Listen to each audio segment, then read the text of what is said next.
Hey, welcome everybody to the Sunshine Shoulders, Moonshine Shoulders live stream. Thank y'all for joining us.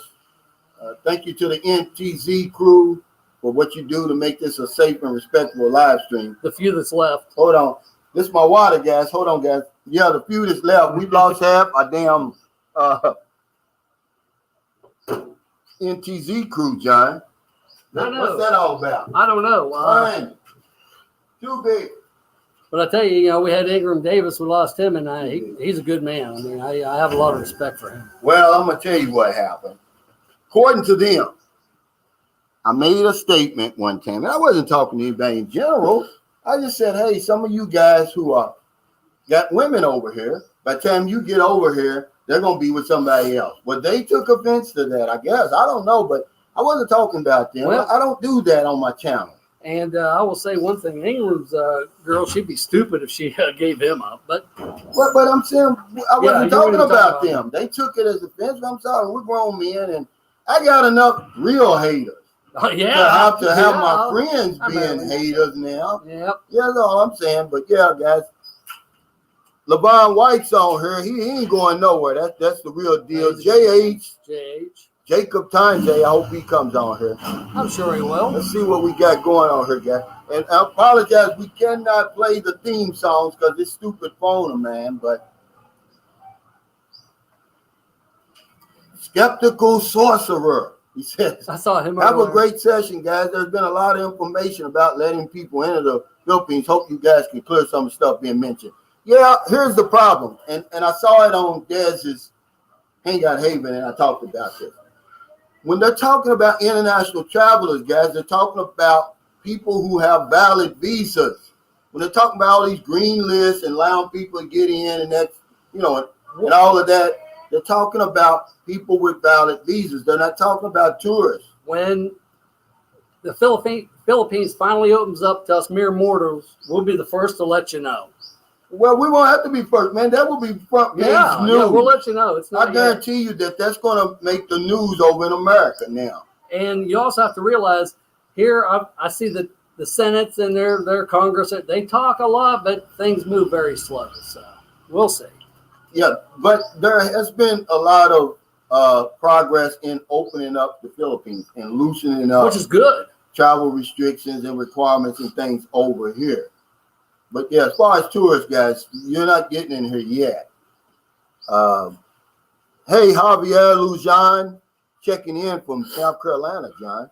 You get a lot of the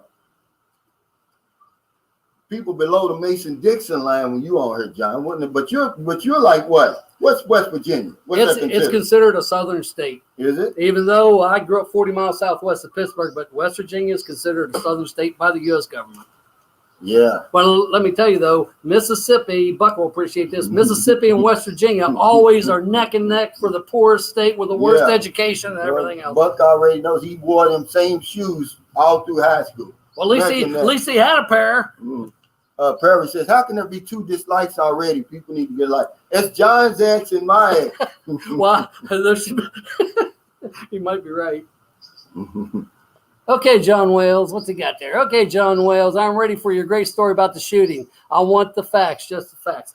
Okay, last Friday, I mean, I'm always telling you guys, and Calvin does too, that San Carlos is very safe.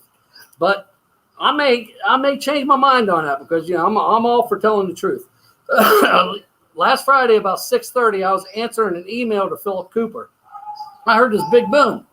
Well, firecrackers for Christmas are out of control here. So I figured it was a firecracker, but it was pretty loud. I mean, it was loud.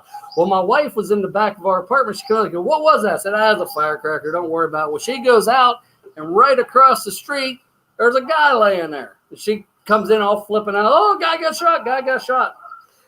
So make a long story short, it was a 2-man motorcycle tandem. It was a tandem because there's a store right across the street from there where you bought all that stuff for them kids. That the owner of that watch it says, 2 guys on a motorcycle with helmets. Of course, they don't have license plates on the motorcycle, so nobody can identify these guys. They shot him once. They hit him like on the side here, and he died. Now, what I thought was interesting and sad nobody did anything to help him. They just let him lay there and die. Now, I went and got a rag. I'm no EMT, but I know if you're bleeding, you put pressure on it. So I got up. My wife latched on to me, and I would have had to truly get physical with her to get her off of me. She said, don't go, don't go, don't go. And I regret not going because that guy died alone. I mean, at least I could have held his hand or said something to him, you know. But it took about 30 minutes for police to get there. I can walk to the police station from my place in about 15 or 20 minutes. And it took about 45 minutes for the ambulance to get there. But like I say, nobody went and helped that guy. And I truly regret that. But back to what I was saying, I'm always saying how safe it is in San Carlos, and I still believe so. But here's the deal. I looked on Facebook. I looked on the internet. I looked on the San Carlos site. I cannot find anything about this shooting. But while I was looking for that, I found that 3 were shot and killed in January in San Carlos City, 1 in April, and that was that lawyer over there, 1 in March, 1 in October. So that's 6. But there's a 7th because of this guy, and I don't see that. So how many other murders are there that we don't ever hear about? So that's something I'm going to be trying to keep an eye on and let you guys know. I still think it's safe here, though. Yeah, safe. But here's the thing. Your wife knows better than you going out there trying to save that man. Guess why? I know. Because now you're putting yourself in the middle of there. That's what she said. Okay, well, we were paid to kill this man or whatever. John saved his life. He's alive. Now we're going to kill John. And that's what she said. Like I say, I would have had to take a crowbar to pry her off. Now, here's something else, though.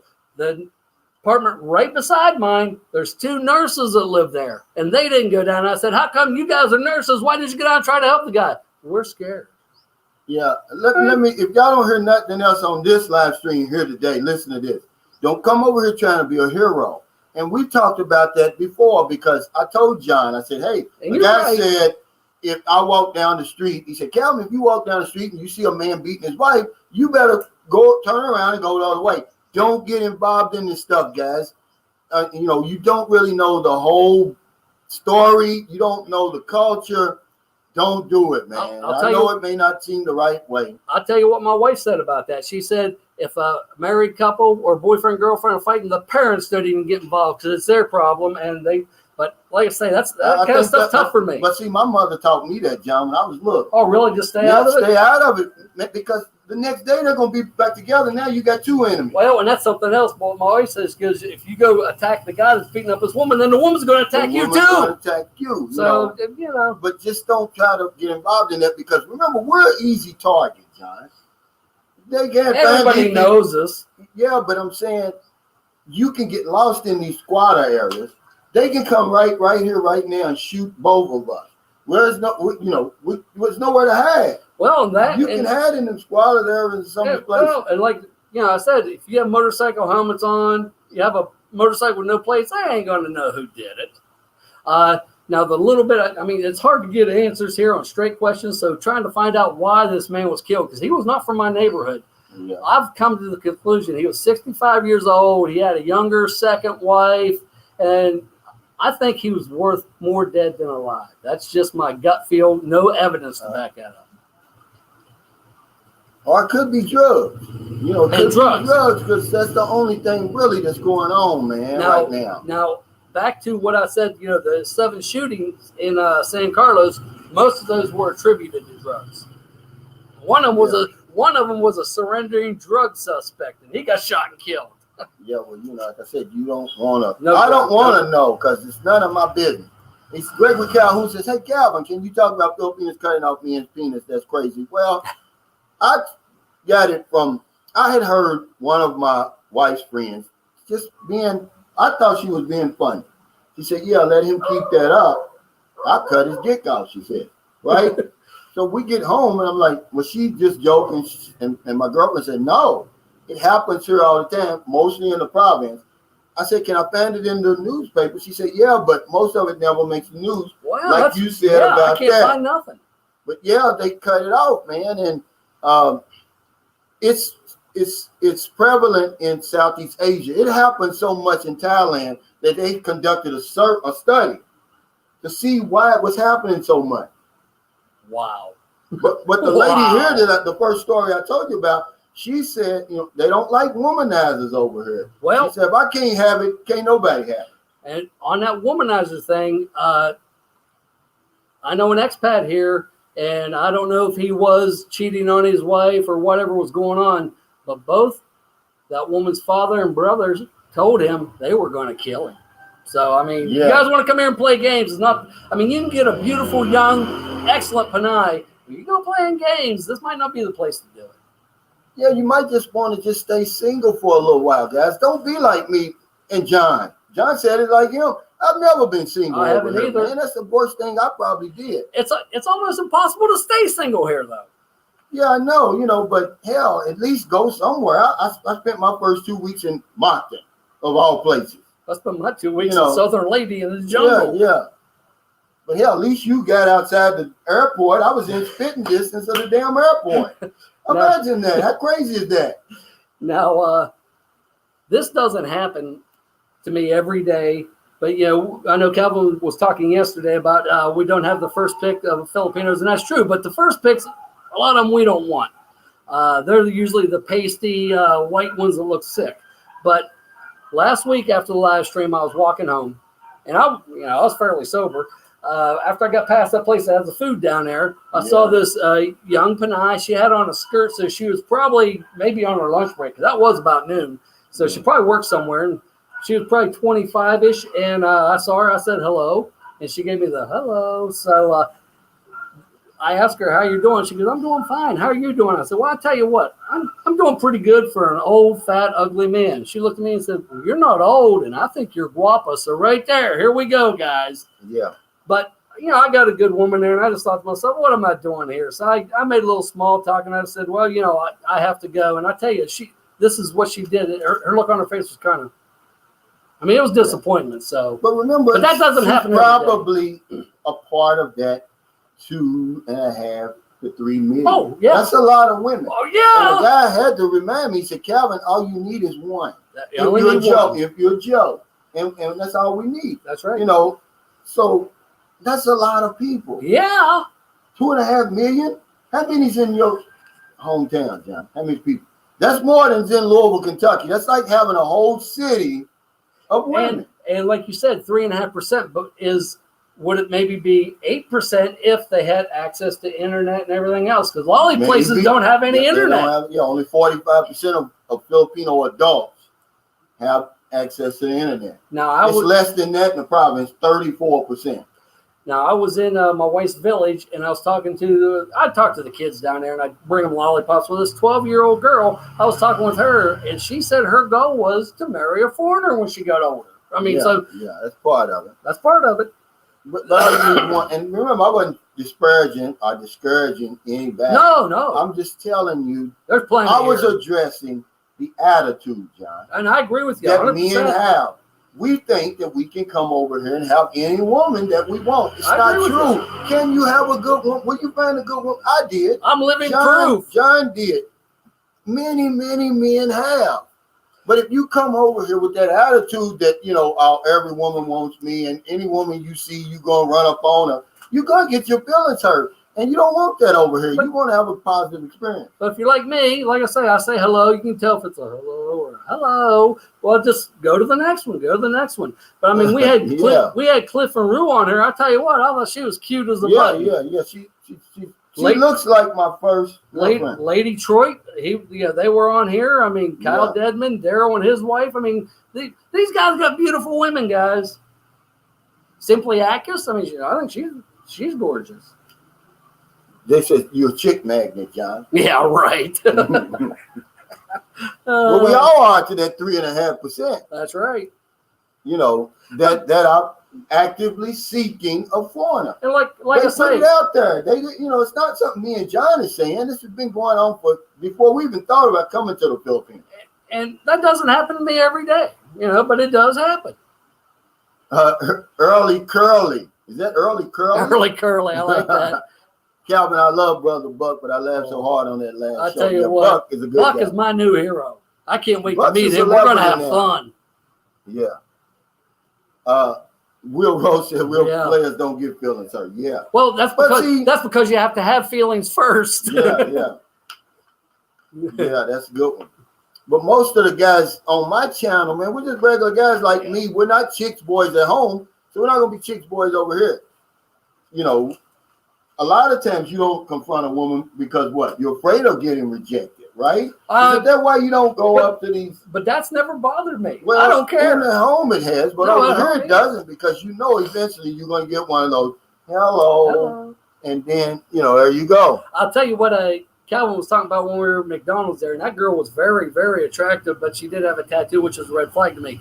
What happened there was I was waiting for Calvin at McDonald's, and the guy that was mopping the floor said, "Hey, how you doing?" I said, "Hey, how you doing?" He goes, "Where you from?" Of course, my standard answer is, "I'm from Manila. We all look like me." And, you know, it's kind of looking at me, and I said, "No, I'm from the U.S." He goes, "A lot of pretty girls in the U.S." I said, "You got a lot of pretty girls here. Look at her. She's guapa." She, "Oh, thank you."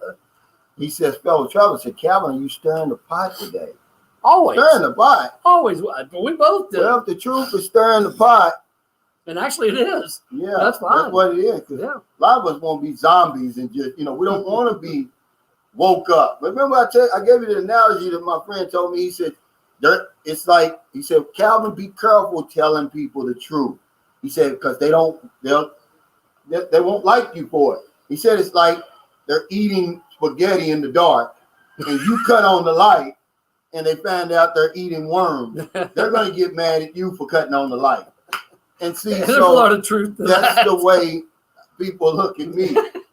You know, and to think this video that last video I did, John, I think it's going to go viral. People are really getting into this video, like they're seeing much more into this video than what I'm saying, because it's just a regular video that I normally do. But oh man, I'm getting all this pushback from foreign men. Well, that's about the ones I hate are always the foreigners. No, but guess why? Because they said, "You're putting down the Filipino man, Calvin," as if you people give a damn about Filipino men over here. Come on, guys, that's bullshit, and you know it. True. You know, you come over here, you know good and damn well that's not what that video's about. You know, but they want to stir up the pot with that. You know, you don't care nothing about it. Meanwhile, the Dumigay disciples down there, they're, you know, chewing women up and spitting them out. Exploiting, using them like toilet paper, really giving us a bad name. Yeah, but they get a pass because that's how most of these guys out there in YouTube world, that's what they want. You know, we'll see Champion's on here. He's a good man. He said, "Ron Bills, yeah, bro, I'm in the state of Virginia where UV and VT D1 schools, they rule. Virginia Tech. I hated Virginia Tech when they was in the Metro, Sam Champion. He used to play Louisville all the time with Dale Carey and all them people. I'm old. I remember that stuff, John. What's a drink of choice today, Moonshine? I've had the flu, so I'm drinking some orange juice, put a little vodka in it. Need my vitamin C. Yusuf Amar Habib says, "My impression is telling the Filipino that she's attractive will be taken as a compliment. The Western women they love it. Turned off or pissed off. They love it. Yeah, because remember the story I tell you about my son's mother? She said I was the only one besides her mother that told her she was beautiful. And I couldn't believe it. I have heard that from, I've had 7 Panay's here. I've heard that from at least 6 of them. Freddie Sanders, thank you for the super chat. He said, "John, calm Calvin down." I can't calm him down. No, I'm not getting stressed out, man. Hell, I've got my stress reliever in there, by the way. Remember that, guys. I get a tune-up on command.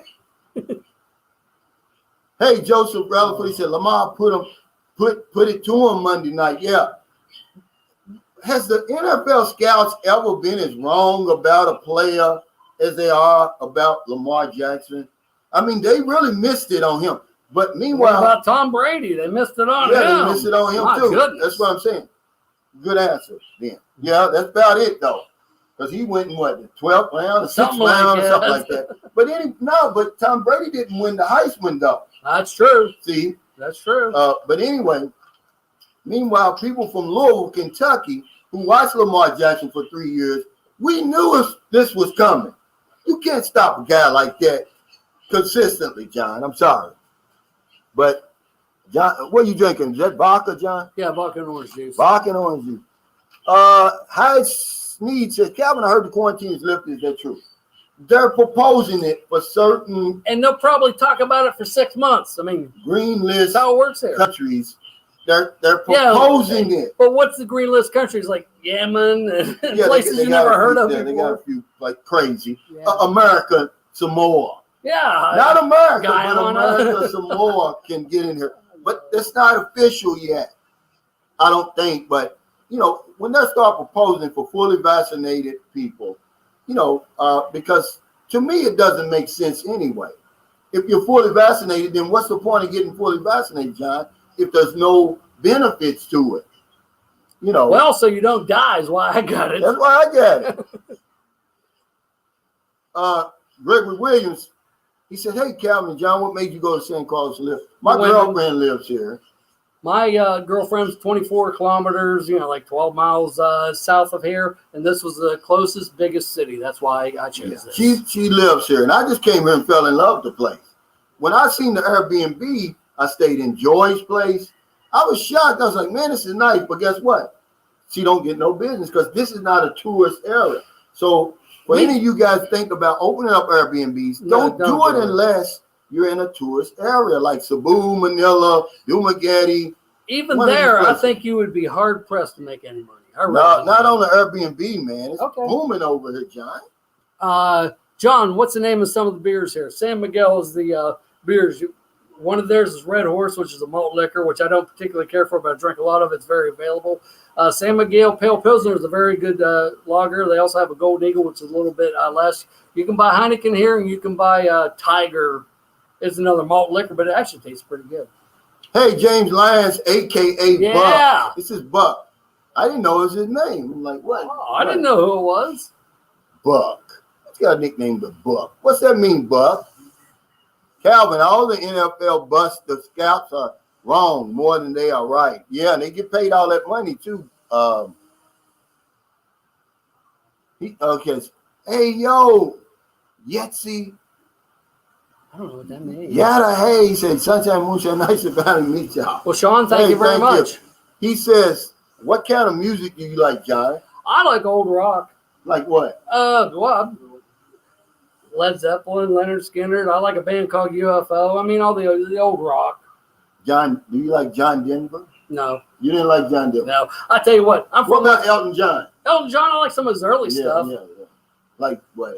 Benny and the Jets. Benny and the Jets. Saturday Night's All Right for Fighting. That kind of stuff. So what about Three Dog Night? That's a little tame for me. Is it? A little tame for me. You probably would have liked Uriah Heep. Oh yeah. I saw them in concert. Yeah. And what's the other one? What's that real White Brothers? Edgar and Johnny Winter. Yeah, I like them too. Because my brother was into all that crazy stuff. Well, see, I didn't have no choice but to listen to choice. LaVon White, Michael Shanker, yes.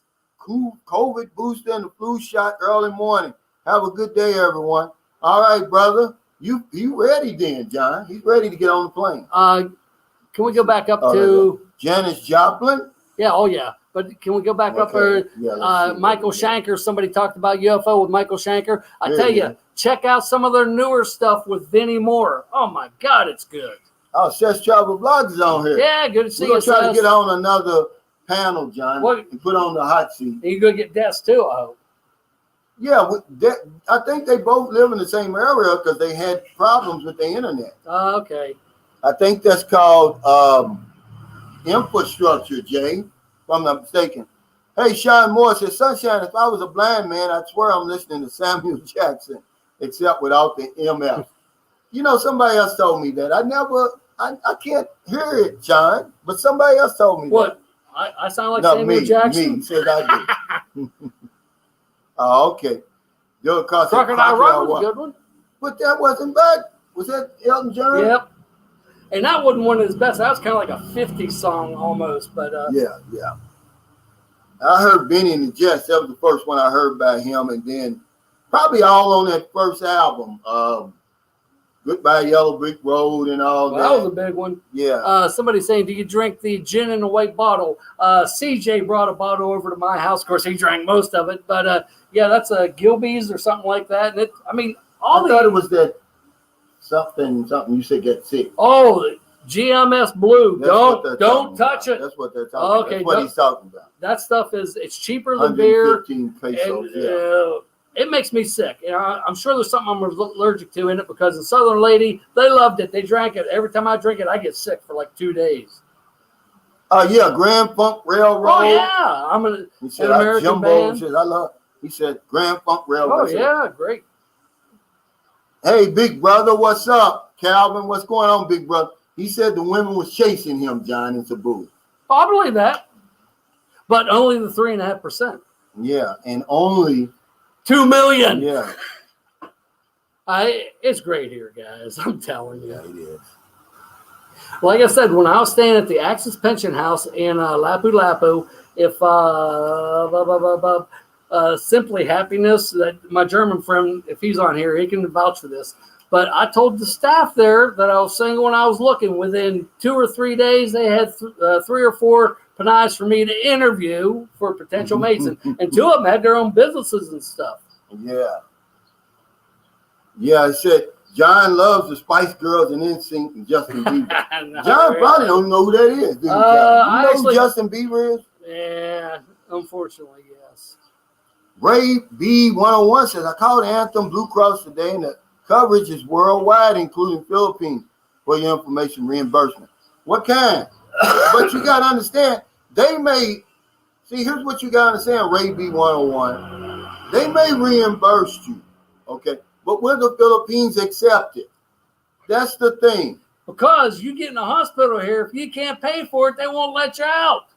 Yeah. You know? But I guess that's good because you're going to pay for it out of your money, keep the bill. Well, as long as you have the money to pay for it. Yeah, that's what I'm saying. So I don't know how good of a news that is, especially for reimbursement. I mean, yeah, every time I hear reimbursement, that tells me pain in the ass. Yeah, pain in the ass. Because then you still got to go by your policy, your deductible and all of that. Your receipts. Yeah, you got to go by your deductible and whatever. Are they going to cover that procedure that you got and all of that, man? It's you're taking a gamble. It's better to just spend $600, $1,000 for a whole year for one of these policies over here that the Philippines will honor. My Life Travel said, "Good evening, fellas from Radcliffe. I worked in Bardstown, so I know where you're talking about." Michael Mirday said, "Thank God I'm a country boy, John Denver, West Virginia, Blue Ridge Mountain." Yeah, I love. I didn't have no choice, John. Growing up in Louisville, Kentucky, the Soul radio station went off the air at 5:30 in the afternoon. Yeah. Oh my goodness! They didn't have all the power, right? It was an AM station. So after that, you had to listen to, Elton John, the Carpenters, Grand Funk Railroad, all that, all those people like that. You had no choice. And that's what I grew up on. Okay, good. My life, my travels. He said, "Good evening, fellas from Radcliffe, Kentucky." I don't live that far from there. Yeah, he's from Louisville. I worked 2 years in Bardstown. I actually lived in Shepherdsville. Oh, okay. Wait, let me see what he says. He got a question for you about Buck. John Wells' question: what do Buck eat for breakfast? Buckwheat. I like Buck. I liked him the first time I saw him on here. Elton Blue Eyes was good. But the first time Elton John came here, he did something like a preview concert or something. That's when everybody because I read his story, and they invited all the celebrities and music people to watch him when he first came over. I think it was 1970. And he blew everybody out of the water. They knew he was going to be a superstar. Well, when his early stuff, that was pretty good. Hey, TJ, thanks for the super chat. He says, is anyone else confused that the U.S. seems to have made every green list except the one for the Philippines? Especially confusing seeing as how well the U.S. is doing in vaccination versus the effort in the Philippines. Yeah, that's what I was telling John earlier. But American Samoa is on the green list, John. All 2,000 of them. But here's the thing, though, TJ. That's a valid, great question because guess what? You can go to a Filipino with the visa can take non-essential travel from here to America, Really? Yeah, but you can't go from America to here. I thought that to get into the U.S. right now, and I may be all full of crap, that you had to have either Moderna, Pfizer, or Johnson vaccination. The U.S. is open right now. They're fully open again. But I'm just saying that's a great question what he's talking about. They've got a crazy green list, but remember, guys, this is for people with valid visas. Because I've gotten like 5 emails and people sending me videos. I'm like, look, they're talking about, when they say international travelers, they're not talking about tourists. They're talking overseas about workers, maybe? They're talking about people like Iskandari Television. He got in here on the 9A. His wife and child is here. Or people with a 13A. People should be able to get in. Student visa. A business owners, workers, that sort of thing. A valid visa. A believer. I don't know what that is. Justin Bieber's follower. Okay. Hey, Philip Rogers, he said, thanks. Now I hear Samuel L. Jackson. Maybe he's from Kentucky. Maybe. Ben Casey says Rocket Man. Rocket Man. I tell you what, him and Bernie, what was that guy's name that was writing the lyrics for Elton John? I forget his name, but they have to go down as one of the best. Yeah. Tom Bell and Linda Creed, they were good. But they would have a hard time beating Lennon McCartney. Yeah, but that was a long time ago. Sure. Yeah, they got, but hell, look how many hits Elton John put out. But they were from all over there anyway. Yeah, but B.A. Wheat. Let's see what this is. Hey, Mark Richard, thanks for the super chat. He said, hi, John and Calvin. Do either you like the Stones? They are on tour in the USA right now. Yeah, I like a lot of the Stones. After Exile on Main Street, I have no use for them. But Exile on Main Street and the early stuff, I think is excellent. I like that Brown-Eyed Girl and stuff like that. You know, when they start getting more... Like I say, up there, they've always been kind of bluesy and kind of had that little R&B tinge to them. But I would remember when I was about 17, I worked the Door when they came to Louisville. I guess it was about 1979 or something like that. And I made all kinds of money because it was sold out for months. I was letting people in. You know, the back door. The back door? Yeah. Now, see, Doug Carr says CCR. John Fogerty's good. I like him. Oh, me too. But remember, he left and went on his own and had a great career. Yes, he did. Well, he took like 15 years off between his last CCR album and his first album, and came back. And he was really good. He was good. Yeah. What about that Gordon Lightfoot? You like that? Yeah, I used to listen to his songs. Jim Croce. I mean, their songs told stories. Jesse Corona says, Seth want to date a rich man. I think she's already got a rich man, John. I think so, too. Did you see where she lives? I saw a beach apartment for $600 a month. It sure looks good. Or actually, it's a house. I mean, they got a big, nice. I mean, what are you talking about? It looked nice. It looked like something. 2-story and everything else. Tom Kelsey says the Gap Band. Yeah. Now, this is a guy. He's from Somerset, Kentucky, John. You may know where that is. Yeah. Yeah, with Charlie. Well, you know, this is soul, R&B. Y'all don't listen to that in West Virginia, John. Mostly you probably heard of James Brown. Oh yeah. Yeah, but you ain't heard of Charlie Wilson. Yes, Seth says yes. 2-story beach house. Hey, I watched her vlog. It looks great. Yeah, for $600 a month on Facebook, and she posted some pictures here recently. It looks like a resort. It looked nice to me. But she got on my channel and said, I got to tell people that we're not rich. Well, to them you are, Seth. I'm sorry. Well, Seth, you need to go to my wife's fishing village. I'll leave it at that. Yeah. Ray B101 said Brown-Eyed Girl was Van Morrison. Yeah. No, but not that one. I'm talking about the one with what was the name of the Brown song? Sugar? Yeah, maybe it's Brown Sugar. I like Brown Sugar. Yeah. The Stones said because of the racial overtones, they won't perform it no more. Like I say, I always thought it was a good song. Oh, okay, TJ Johnson, no Tower Power shout-outs, yeah. With Lenny Williams from back in the day, yeah. Well, you must be from, are you from, I just read the autobiography of Sheila E. I didn't know that she grew up around them and used to watch them. They're from Oakland, right, TJ? Is that true? Wildebeest says, I live in Tulsa, Oklahoma, so I know all about the Gap Band and Charlie Wilson. What y'all know about Roger and Zach? Really? I have no idea. Of course, I've seen them so many times in concert. It's a shame what happened to him. His brother killed him over some drugs. It's all fun and games until somebody pulls out a gun. Brown Sugar. Yeah, Brown Sugar.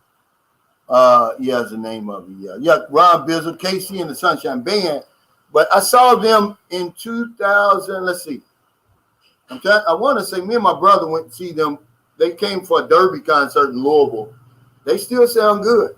Fellow traveler, Tanduay Ice Blue is good. I have no idea. I've never seen it. I've drank a lot of Tanduay, though. Dan Stevens said, hello, I appreciate your knowledge, brother. I have a fiance living there. Man, I'll be glad when y'all can get in, man. Yeah, me too. Did y'all check out the video I sent you from Westwood? Did you look at that? No, I didn't. It's on my community page. I thought it was going to be cringy. He actually made a good video. Now, he's either the most romantic bloke the guy that proposed on the planet I didn't watch it. a complete or a damn fool. Well, you won. Hey, we're both. We are all both. There ain't no in between. Yeah, he's either that or that, John. To propose online. He never met the woman, by the way. Oh my! 19 months. Good luck. I hope it works out, and it might. Yeah, I mean, she looked like a decent lady. Yusuf says, "How old is everyone here? I'm 41. You're the youngster. You're the youngster, Yusuf. I'm 61. I think most of your people are 45 to 60 or something like that. 45 and up. Okay. And that over 65 crowd is growing because 18 to 80, John. Well, but that's the guys that can retire and get here. That's right. When I go drinking with the expats here, most of them, I'm the youngest one. I'm 61. I'm gonna be honest with you. One of the gems that Seth's Travel Vlogs said when she was on my thing that people probably missed when we was talking about why do y'all date older men? Because they can stay over here with us. And they have the money to support them. We don't like long distance relationships. Yes. Y'all got to listen to, she said we. She didn't say her. They don't have to worry about going back and forth. I thought that was so profound, because she's giving y'all the nitty gritty. She's telling you exactly what it is. So if you not old enough to stay over here, you're going to get in one of them long distance relationships, good luck. Unless you're going to bring her over. Wow, these guys are. Some of them are pretty young. Yeah, they're young. But they still got a chance. Yusuf says, I was 30 when he visited. Early Curly. I don't think I'm saying his name right, John. I think you are. Early Cooler. Okay. Maybe. He says he's 38. Got some young guys on here. Well, I tell you what, that's the best guys get on here, playing out your retirement. Yeah. You'll be doing good. Okay, Sam Champion's 64. He don't look 64. No, he doesn't. He doesn't at all. That surprised me. Okay, what is this? I forgot. What's that? Do they have good gyms? Yeah. But you have to realize the weather is so great over here that the gym I used to go to in Cebu, it was outside. Oh, really? In the stadium. You could do everything. No roof? No roof. You could play that. Well, it was underneath. Well, there's all the rain here. But you had the track. Then on the side, you had basketball, volleyball, and then underneath it, you had weightlifting, Zumba. It cost you 10 pesos a day. Now, Zumba's big here. Before the pandemic, City Mall, every night they had Zumba, and I think it cost you like $2 to do it. Okay, Pumpkin Joe's Philippine Experience. Good morning. He said, good morning, fellas. Mimi and I are having breakfast watching you all. Have you incorporated butt into his videos, John? Just say booty every now and then, Pumpkin Joe. You're going to get some viewers, right, John? That's right. You say booty, booty, booty, booty. Don't be afraid. Jesus made booties, didn't he, John? Somebody did. Somebody did.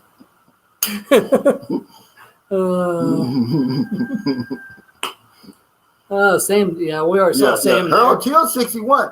I'd like to get Harold Teal on here on my panel. Harold, I would like that. He's in my Hall of Fame. Well, I tell you what though, this panel I think is the greatest show on YouTube. I love it. Yeah. Well, Lynn said they're going to. It's her idea. I'm not going to take any credit for it. Oh, I love it. I just like the way it's turned out so far. It's great. But Harold T, I want to get him on here because John, he spent 1 million pesos in 30 days. What was he doing? Giving away money? He had to be. I mean, that's a lot of money over here. What in the world was you doing, Harold T? $20,000. We want the facts and only the facts, like somebody told you today. Yeah. We don't sugarcoat it, Harold. Dan Stevens, I'd love to hear your story about how you end up in the Philippines. Do you have any other videos? Man, I've got almost 600 videos. You got that many? Yeah, I've got that many. I make a video just about every day. It's not hard to come up with videos and content over Well, here, it's not for you. It would be for me. I have a hard time coming up with things for once a week. But to answer your question, Dan, I had just come out of a bit of divorce, and I got $20,000 US out of it, John. And I said, I'm going to take a trip around the world. And I put down a few places I was going to go. Philippines, Perth, Australia, what's it called? That place over in New Zealand. And then I was going to work my way back around Thailand, Brazil, all them other places. Well, I came to the Philippines, man. I never went anywhere else, John. I don't blame you. Dan, I was in the service, but I never went to the Philippines. I just heard stories. And that's how I ended up here, man, and I loved it. Now, Calvin, you said you went through a bitter divorce. Has anybody ever went through a divorce and wasn't bitter? Yeah. Hey, Will the Beast, thank you for that super chat. Wow, he said, I'm 33 with no kids and want to move to the Philippines by 36. Do you think it'd be hard to find a childless Filipino? I got one. Absolutely not. John's got one. I got one. And look at me. That's a question that people don't seem to believe. Absolutely can. Hey, Will the Beast. And I was my 26-year-old's first boyfriend. It's a lot of women like that. Look at my video. There's benefits to being a virgin in the Philippines. I talk about 4 different types of virgins. Will the Beast, thanks for the super chat. I forgot to contribute to the Buck Freedom haircut fund. God, I tell you, that was so funny. I was laughing so hard. That's why I like Buck. He can say things that if I say them, you guys will get mad at me.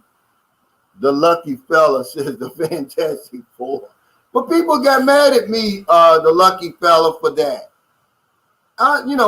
As if they really care about the Filipino man. And I wasn't putting him down. Or the Filipino woman, for that matter. Yeah. I was using that to make my point that despite your apparent advantages and his shortcomings, guys, come on, listen up to what I'm saying. It's a play on words.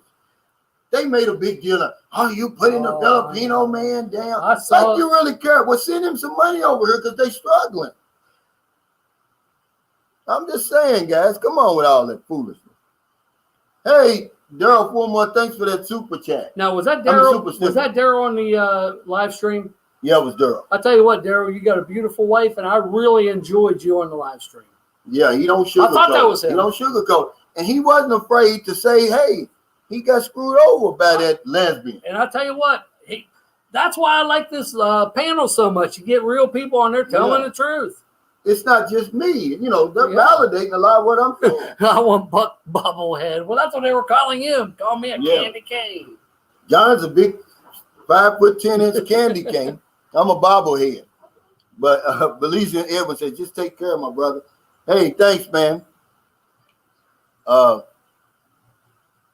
Virgil Sanchez said, I'm banging Dan Stevens' fiance too. Huh? I don't know who that is. I don't know. Maybe he's a troll. He won't last long.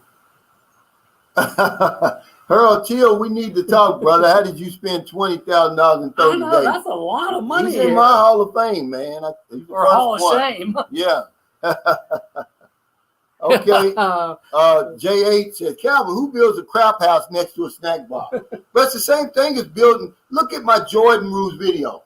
Who builds the bathroom next to the kitchen? But how much crap did you catch over that Jordan Rules video? There's still people bitching about that. But it's funny. It was a tongue-in-cheek video. It was one of the best I've done. I think so too. But that's what they do. They build. Look at my house right here, John. My kitchen and bathroom is. You open up my bathroom door to the kitchen. Who does that? 7 shots of Patron Silver and checking in from Vegas. Wow. What's up, brother Calvin and brother John? Well, Chris, I got at least 7 shots in here, and it's just about done. Don Zay Thomas said, hey, Calvin, $1,100 a month guaranteed good enough for one person in Manila. Yeah, but why Manila? It'd go a lot longer. A lot further, like San Carlos. Cebu, yeah, San Carlos, anywhere. McAllen. Yeah, that's plenty of money here, man. That's what, 55,000 pesos but a month. Once again, it's how you want to live. For me, it would not be enough. That's me. But he said one person. Oh, one person? Yeah, but you don't want to be one here. Well, he's not going to be one here. But yeah, I mean, I'm just asking this question. He asked me. He didn't say, hey, Moonshine Shoulders, okay. Well, $1,100 a month guaranteed. He said, Cal. What's this? Yeah, I know. He's going to end up getting gone. Do I smoke shabu? Don't do drugs here. Trust me, when I was getting high back in the day, I would have tried anything. Okay? But nowadays, man, I'm over 23 years without any mind or mood-altering substances in my body other than the Filipino tune-up. That is mind and mood-altering, John. Is that right? I agree. Other than that, I'm not addicted to anything else, Jesse. So, no. He's addicted to tune-ups. Don't let him That's right. That's it. I said other than that. Other than that. And oil changes. And oil changes. Hello, Sunshine. You have a handsome guest. Oh, my God. Oh, who's that? Salamat. I wish it was true. But, John, you're going to go home and tell Jeanette, well, some girl called me handsome. She don't care. What's 2019? You just said something. I wanted to He's a good that. name. Yeah, he's one of our good. Oh, okay. Rising Star Malene. She says, hello. Do you got a channel? Maybe she's saying that to some of you guys. No, she was talking to me. Dan Stevenson says, dang, I didn't realize that, but you're right. Bathroom opens up into the kitchen. Yeah. And I don't get that. Yeah. That's why I say you better have some good air freshener in there. Hey, all you gotta do fresh roll of toilet paper. All you gotta do is cook dried fish. You won't smell nothing else. That's crazy, though. I don't want to go in there to fix my plate and somebody opens up the door to that surprise. You understand? Oh, I agree. Mr. Biloxi Fireman, he says, I'm 44 and I've been with my Philippines for 5 years now. We have 3 kids, twin girls. I hope to retire from the fire department in 1.5 years move to that. I'll be a young man. Yes, he will. Oh, yeah. 3 years, 1.5 years. And I'm going to tell you. He'll be like 46. The only time I use heroes when I'm talking about firemen. They really are heroes in my book. Me too. We've got at least 2 other ones. Yeah, Hollywood Baby. Retired 2019 said, guys, try to have at least $2,000 per month. I've been over here for almost 3 years. I don't think I've ever had $2,000 a month, but that's not bad advice. I agree, because it's not bad you advice. Never know when something might happen. Yeah, I would say if you're going to come over here with less than that retired 19, have some savings. Because remember, I had 17,000 in savings, which helps a lot. That's a ton of money here, unless your name's Howard Teal. Yeah, but it's nothing. Yeah. But remember, guys, the money that you don't spend, put that away. Save it. Save that. You might have to have an emergency fund to leave here. You never know. I always have that money for that return trip, because your round trip ticket's going to go bust. You're going to lose that. That's a throwaway ticket. I agree. That's crystal meth. Yeah. That's all it is. Chris Hughes said shabu sucks. It's the devil's drug of choice. He said, I let that go in the 90s.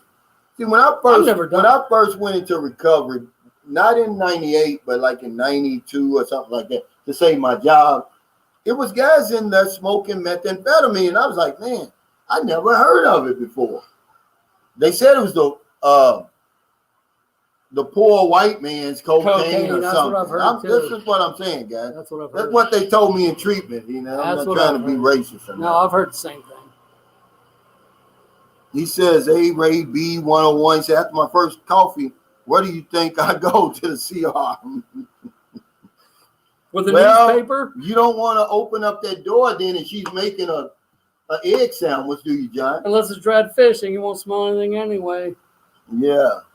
He said, Miss Joe D says it's a common design in the Philippines. Yeah. But I'm glad you see my house. I'm glad it don't open. It opens up to that hallway, and it's a little bit distance to the kitchen, because that'll spoil your meal. That's for sure. Okay, Harold Till said the more you make, the more you spend. I won't do it again, but we know that. But we're just trying to get an idea, Harold. What in the world did he spend $1 million pesos on that? That's a lot. I spent $7,000 which is about $350,000 in 2 months, and I went crazy. And I went crazy. Yeah, I think that much lasted me about 7 or 8 months. Hey, Retard USN 2021. New subscriber here watching from Ventura, California. Welcome. Welcome, and thank you for your support. Thank you for your service. Happy birthday, United States Navy. Oh, it's your birthday? Yeah, the other day. James Lyon says, I know that's right. All right, Harold. How would you know, Buck? You ain't never earned over minimum wage. I like Buck. I'll tell you what, everybody picks on him, but I see the way his mind works. I agree with a lot of what he says. I mean, I think he's a sharp guy. Alexander Neverman says, put a fan in the CR. For what, to blow it? To suck it out. Now, most of the ones that you buy, unless you special order a fan, they're not powerful enough. Sean Moore, why was I in time out? I don't know what happened there, Sean. A lot of times, I don't know what happened. And who put him in timeout? Because he didn't say anything. Yeah, I didn't. I don't know. Maybe. And I tell you what, when I'm a moderator, when I go to get rid of somebody, a lot of times it'll flip and I'll get the wrong person. So maybe that's what happened to you. J8 says, Pumpkin Joe, yes, that is one of the factors about being in Asia. They don't mind having the plumbing so close to the other. Well, I mean, face it, most people are lucky if they even have a CR. Yeah. Seth Travag says, our toilet is separate from the shower room. Oh, she has a shower room, well, John. Yeah, but she's a big shot. Yeah, we're not. A big shot. Wow. A shower room? Really? Well, I saw her video. That place is really nice. Yeah, it's nice. The best part of her house I like. What's that? The hammock laying out there. I need one for my book. Well, Seth, I want to ask you, how are the mosquitoes there? Just curious. Thanks, Mike Angelo, for the super chat. He says, just showing my support from Pinoy in D.C. See what I'm saying, guys? Keep it up, guys. That's, a big compliment right there. Yes, it is. From Pinoy and face it, he ain't got no problem. And he's not hating you. It's the U.S. guys that are hating on you. Yeah. Hey, Retard 2019. Thank you, buddy. Thanks for that super chat. Appreciate it. Calvin and John lunches on me. Enjoy. My Wani, here we come. Yeah. Yusuf Amar Habib. I like saying that name. Yeah. He said, I never understood why the shower is not separated from the rest of the bathroom. Everything gets wet. It's very backwards. That's a European design. They do that a lot in Europe too. Yeah. And I agree with him. You gotta realize though, the space over here is so limited.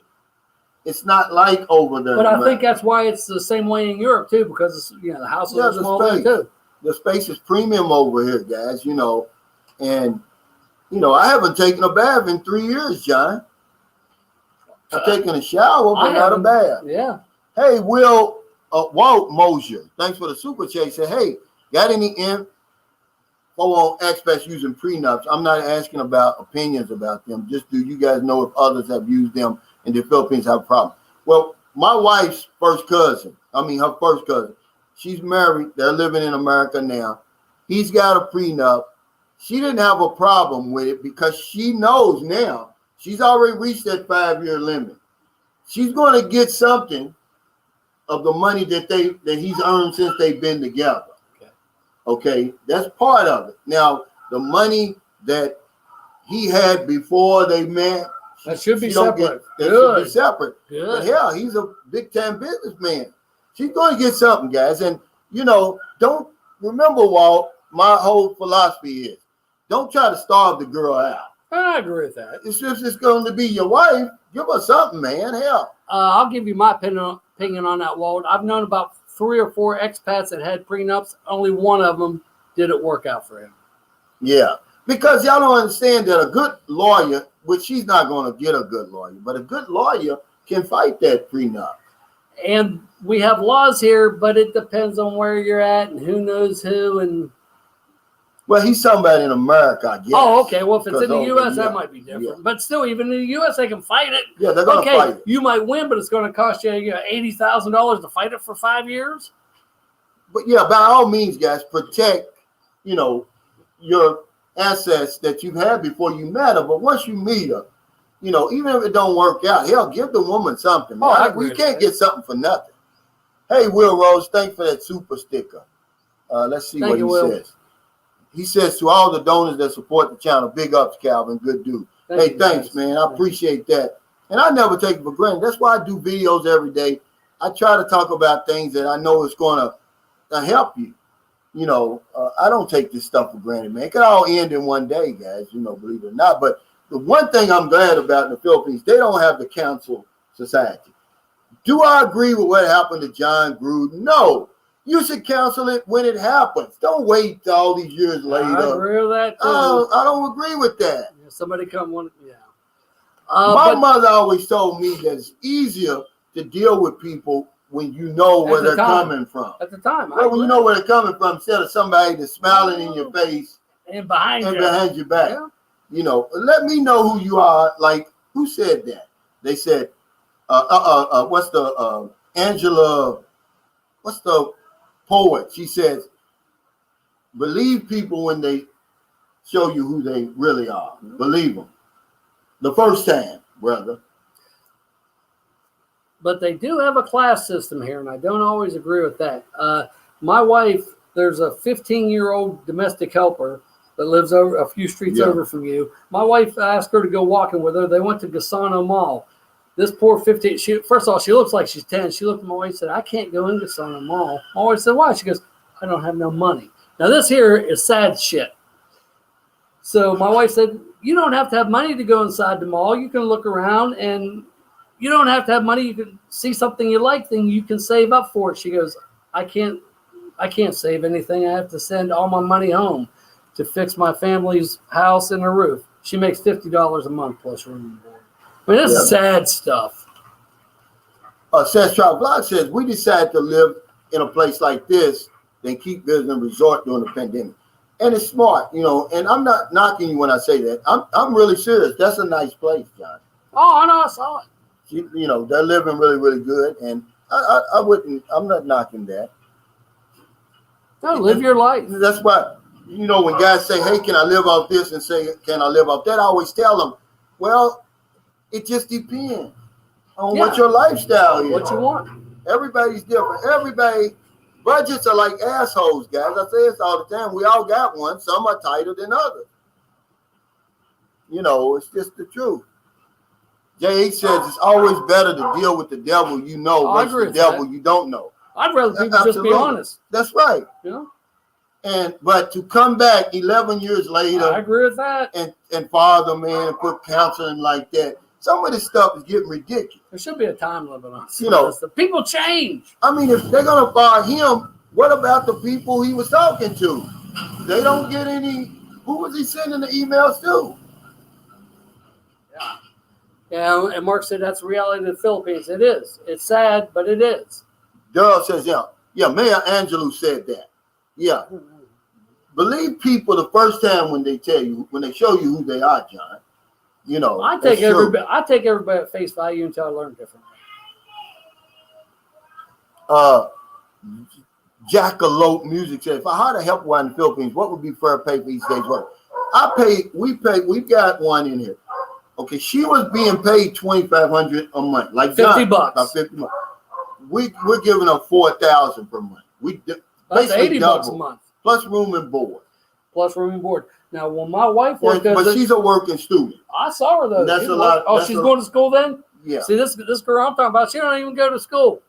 Here now it's the module, but she's in school. That's good. But yeah, that's a lot of money for her. She's what, 16 or 17 or something like that. But it's not like she's slaving or something around here. I don't mistreat people. I know you don't, but I've been here since about 8:45 or so, and I've seen her working the whole time I was here. Well, I mean, is she killing herself? No, but she's sweeping and doing this and doing that. Okay, but let me tell you this. The job she had before, when they were paying her, I think it was $2,000 a month. Mm-hmm. Actually, less than that. As a matter of fact, the mother, my girlfriend's mother, referred her because they worked together. They was both earning $2,000 a month. She was getting up at 4:30 in the morning. We said, you're not gonna get up at 4:30 in the morning over here. Oh, good. 6:30, 7 if you want. Don't be getting up at 4:30 in the morning. For what? Nobody's up at 4:30. But remember, Jackalope, depends on where you live. If you're in Manila, it's gonna cost you more than that. And also, there are laws that there's minimum wage and all this other stuff, but a lot of that stuff's not enforced. Mark Cosby says that's the reality of the Philippines, John. Unfortunately, it is. It is, and that's why a lot of times when I tell you guys when you come over here, you have to you're gonna see stuff that you've never experienced before. And that's why a lot of times I'm getting ready to do a video on this. When a Filipino asks you to accept me as I am, she's saying a lot, guys. She's saying a lot. Listen to this woman. But we're so shallow, John. What are we looking for? Oh, we all we're know looking at the picture and the body. We don't care about nothing else. When she says accept me as I am, guys, listen to this. It's deep, man. And Sean Moore says that's one thing I noticed in the Philippines with the class system. I tell you what, I grew up poor. I was at the bottom, and I had many people thinking they was better than me. It pisses me off. I'll be honest with you. I don't like it. My wife and one of her cousins were standing in line at the bank to open up a bank account. Security guard comes out and looks out and says, "What are you two doing here? You don't have no business here." Okay. That's bull crap. Now, Rostonati says, why hard help when you have a girlfriend? Well, see, that's the Western thinking. Westerners losing their mind. No, this is a Filipino culture. You can see people in the squatters area, they're going to have a maid. In my apartment building, the rent is $110 a month. Out of the 12 apartments, 3 of them got helpers. Yeah, but I mean, that's one of the things that shocked me when I got over. I'm like, what are you doing with a maid? Everybody over here has a maid. It goes beyond just hard help. You're helping the families too. Oh, I think they want to be big shots. I don't know. No. I think they want to be big shots. No, it's not. Okay, if you buy an automatic washing machine like we have in the U.S., it's going to cost you $600 to $700, and you can't afford to have a dryer because the electric will eat you up. So you hire these people for $50 or $80 a month to do your clothes.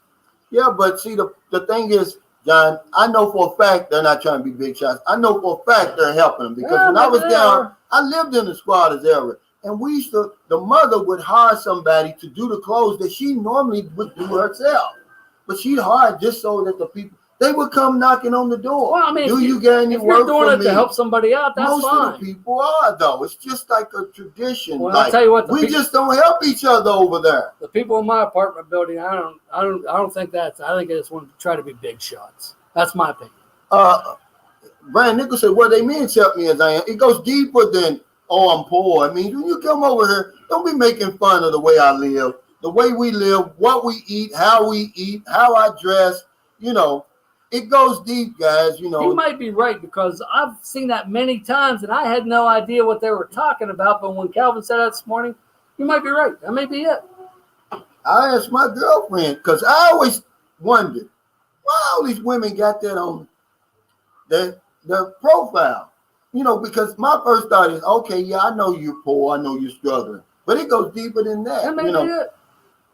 They're saying, when you come over here, get to know me. I'm more than this profile picture you're looking at. But we can't get past that. So that's why we end up meeting the wrong woman. Because all we're looking at is her face and her body.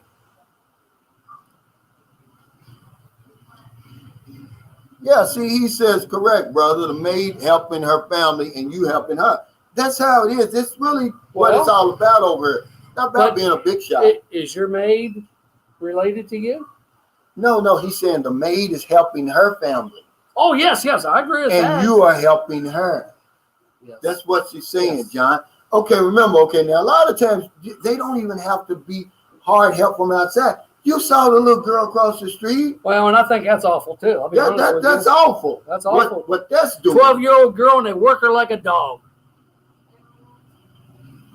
Dan Stevens says, our nanny housekeeper, we give her 6,000 pesos a month. Damn. But we also tip her most times the extra 1,000. Yeah, and that's still cheap. Yeah. But, you got to realize where, it depends on where you live. And it's up to you. But remember, if she was not living with us it would probably be 6,000. But you eat 3 meals a day, which is big over here, guys. Don't take that for granted. If you're able to put food on the table for a woman over here, you're doing a whole lot. Food is big over here. Let's get Jason Flynn. Okay. Because that's what I thought too, Jason. That's what I thought. But like I say, after talking to Calvin this morning, there may be more to it. No, that's part of it, Jason. That's only part of it. I thought that's all there was to it. No, that's not. No, see, right. But that's what I'm saying. That's part of it. I've got a pass because that's when, I've had a pass too, she'll say. Except me totally. But we don't do that, John. We're so shallow as men. We're just looking at that profile picture. We want the booty, booty, booty, booty. Sorry, Pumpkin Joe. You can turn the volume down when I say that. Sean Moore says, I've been to Mar-a-Lago in Florida to evaluate millionaires and billionaires in their natural habitat and collect data. Some of the wives are very sad. I've seen hardcore biker chicks have more class. Yeah. He makes a great point about that. But you'll see it over here. You'll see, Filipinos with foreigners. And you can look at them and their body language and tell how miserable they are. They're living better, but they're not happy because they're being mistreated. It's real cringy because a lot of times, guys, men come over here and it's about control. John, you need even though they don't have a maid, they treat their girlfriends like a maid. Well, and I've seen it in America. I've seen it in America. I've seen it here too. And they're thinking, you're supposed to accept any kind of treatment because of the life I'm giving you. But now, those are the ones that go back to Gregory Calhoun and they wake up with, ballless. Well, I'll say that's not going to work out. That's not going to work out in the long run. You're going to work out. You treat them decent, with the mummified dick. They think, wake up, the mummy, That was great. Ray Jones said, John, you need a drink to understand. I'm out. Central Block says, just be careful hiring a housemate. They might be a pain in the butt. Plus, remember a lot of times when you're getting robbed and killed and stuff over here, it has a lot to do. She makes a great point here with who you allow in your house. I agree with that. You allowed the wrong person in. It's always an inside job. That it's like that in my neighborhood though in America. In U.S. same way. Nobody's gonna break it. No stranger gonna. If you're in the U.S. and you end up dead, they go to your family first, or in your friends. First. I mean, it's just how it works. First. Same here. It's the same here. Yeah. You've let the wrong person in. You got to vet them. But the reason we vet her is because the mother vetted her already. We worked together for so many years. Now, she's a good. Real quick, let's talk about Mama a little bit. She sent Janessa a picture on Facebook since she got this American boyfriend. Boy, she was all dolled up and looking good. I was so proud of her. I was shocked the other day she came over here. All dressed she up. She actually had lipstick on the other day. This picture, she had makeup. She had a sexy top on. I went, Mama. Yeah, I was shocked. I loved it. She had on lipstick, guys. I've been here for 2 years, never seen lipstick. And it just shocked me because she was holding booby. And I went through the door, and just for a split second, we're this close. On your community page. We're this close together, guys. Oh, that's funny. And I see the lipstick. Janessa goes, "Why'd she send me this?" I said, "I don't know, but I love it." Yeah, I told you that's why we don't have a maid anymore. Okay, Ryan Bill said, yeah, he's saying it is. He says that same culture on the African continent. They're just trying to help each other, guys. And I don't know. I never tried to figure it out. Say Dexter, did the helpers come with benefits? According to T.J. Johnson, he calls his girlfriend his maid. Really? That's what he's talking about.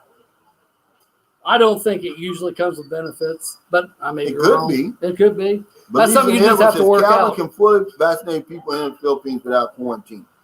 But see, remember, if you got a valid visa, you can get here. Now, have they approved that? I'm not sure. They're proposing it. And they may talk about it for 6 months. We don't know. But we're talking about international travelers with valid visas. We're not talking about just anybody, guys. And I think this is where, see, these people, man, I'm going to tell you, it's clickbait. Because all they have to do is tell you right away, we're not talking about tourists. You're not talking about tourists. I don't do videos like this anymore. I did it a long time ago when when the pandemic started because I was trying to guess. Yeah. But after living through it over here, man, nobody can tell you when this place is going to open. About a year ago, I think it was, or earlier this year, when you put out, it ain't opening anytime soon. How much crap did you catch off of that? And you turned out to be 100% right. Yeah, I said it's not going to open this year. I said, and I agreed with you. See you in 2022. And all guys got mad because they're taking it out on me. Don't shoot the messenger. But what are they saying? But so-and-so over here said it's different. Well, who was right? And that's something else. You've had some hater channels out there. They're all gone. You're still here. I love it. I love it. Ishmael Marsh says, Calvin, I spent $6,000 in 1 month in the Philippines partying. That was the first time I visited. Yeah, that's a lot of money over here. You beat me. I thought I was a fool, but hell, you were the damn fool. But I can't even tell you. I'll take my hat to you, man. You had the time of your life. And that's what I would say to somebody coming over here for the first time. And I always tell you, stay as long as you can and bring as much money as you can afford. And you're going to have the time of your life over here, man. There's no limits to this place, man. And you bring $6,000 over here and you're going to be here a month. You can make a television show after that, John, can't you? You can buy the whole village. Yeah, I mean, my God. Oh, you're fixing the roof? Nifty said his roof's leaking. Never been working on it. What's he talking about? I don't know what you're talking about. He said, Calvin, how can you say that when the emails were not known? What are you talking about? Better not discuss polarizing stuff if we will not say the whole truth. I don't understand what he's talking about. I don't either. Who is what are you talking about? I've seen him on there before. Yeah, but he confuses me because sometimes he's got good emails and other times he's doing stuff like this. I don't know what he's talking about. Why don't you tell the whole truth? What are you talking about? Quit sugarcoating stuff, man. It's okay to say what you need to say. Hey, Ron Bizzle, thanks for that super chat. He says, Africa, same culture, and you can have all you can afford. House help, driver, and yard personnel. In the U.S., I perform all these tasks myself. Yeah, see, me too. That's why when you get over here, Ron Bizzle, they don't want you to do that stuff, your girlfriend. She don't realize I know how to cook. I know how to wash my clothes. I know how to clean my house. I did it all for years. I remind you, I was 30, almost 32 when I had my first daughter. I lived a long time single. You know, before I ever had any kids. We do that over there in America, but when you come here, it's a different culture. They don't want you to cross that line. There's a line, John. And Scott here. You have to understand, Scott, they have a lot of laws, but they're not enforced. He says, isn't it illegal to hire a 15-year-old help? If it is, they're not enforcing it, John, because the girl across the street was 12. My girlfriend was 11. My wife, soon to be ex-wife, was 11. When she was being hired out to go wash clothes, and she was supporting the whole family, clean.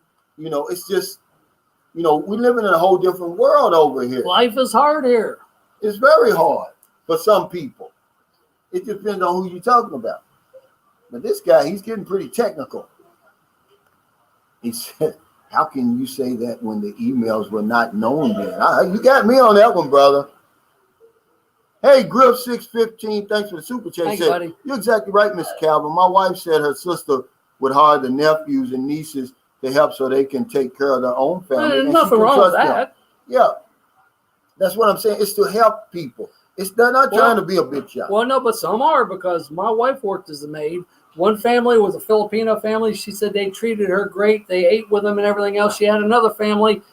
They would have to prepare food for the family, but then they would go and buy them the cheapest stuff they could for them to eat. Chinese, they were Chinese. But see, they're not trying to be big shots. They just treating people bad over here. And, you know, nobody's going to treat, you know, it's like they talk about this black on black crime. Well, nobody treats Asians worse than Asians. That's true. I'm just telling you. True. You know, it's just how it is. Hey, Joe B, thanks for the super chat. He said Calvin and John, the dynamic duo. Thank you. Joe B's a good one. Been with us a long time. Pumpkin Joe Philippine Experience says, my wife was a yaya at 15 or 16. Yeah. I mean, that's you know. Life. KC said United States isn't on the green list unless you're married to a Filipino. You ain't getting in. And even then, you'll have to quarantine. So. Absolutely right. He's absolutely right. Well, Philip Cooper came in, a month or two ago, and he went through all that crap. Well, Iskandar TV, Vic Gordon, he just came in. He had to do it. We're not on the green list, but he was coming from the UAE, which they just put on the green list. Well, they got a lot of overseas workers there. But hell, they got a lot of U.S. citizens, Filipino Americans over there. They need to open that up. That's true. Yeah, Philippine. He said, booty, booty, booty. But this is my channel. They see that on my channel. You got to say that on your channel. Ron? Thank you, fellow traveler. I appreciate it. Thanks for bringing John on today. He's a good co-host. Yeah, Thank he you, is. buddy. Yeah. John's actually a great co-host. A lot of people relate to John that don't relate to me. But a lot of people don't relate to John. Versa. He said, I would have reminded you. Jeff's a good guy. Hey, okay. He's already. Ron Bizzle says, they think I'm crazy working like that here in the U.S., doing laundry, working and cooking, working outside the house and cleaning. Yes, the Matrix thinking. Nothing wrong with that. Women ain't going to, they like, you want your plate, fix it. Yeah. Go in there and fix it. This one will ask me over and over, what do you want for breakfast? I bet not go in there and try to cook not a piece of toast. We're going to have an argument. Get Mike there. There's a lot of people in my squatter area that the women or the men will go and work overseas, and then they'll hire like their sister or somebody to take care of all the kids, and they pay them to do that. So yes, yeah, I think it's the Philippines' biggest export is their people. Well, certainly the most valuable. Yes, especially the nurses. They supply the world's nurses, like 25% or something like that. Them in Cuba, all the, but remember I'm telling you that the Philippines is not a poor country. There's a lot of poor people. Of poor people. It's a rich country, but the ones with the money are only like this much, out of the population. Sean Moore said, Pumpkin Joe's Philippine Experience. He said, go to YouTube and look up Tim Wilson. He has a good song called Booty Love. See, I told you, just loosen up a little bit, Pumpkin Joe's Philippine Experience. Jesus made booty, didn't he, John? Somebody did. Ismail Marsh says if it were easy to bring the Philippines to the U.S., they would prefer to do so. Not always. But it's not easy. And they do that for your benefit. Imagine if it was easy. How many more guys would be getting run over? And how many more guys would have to be paying that 10 years? Yeah, y'all don't understand that.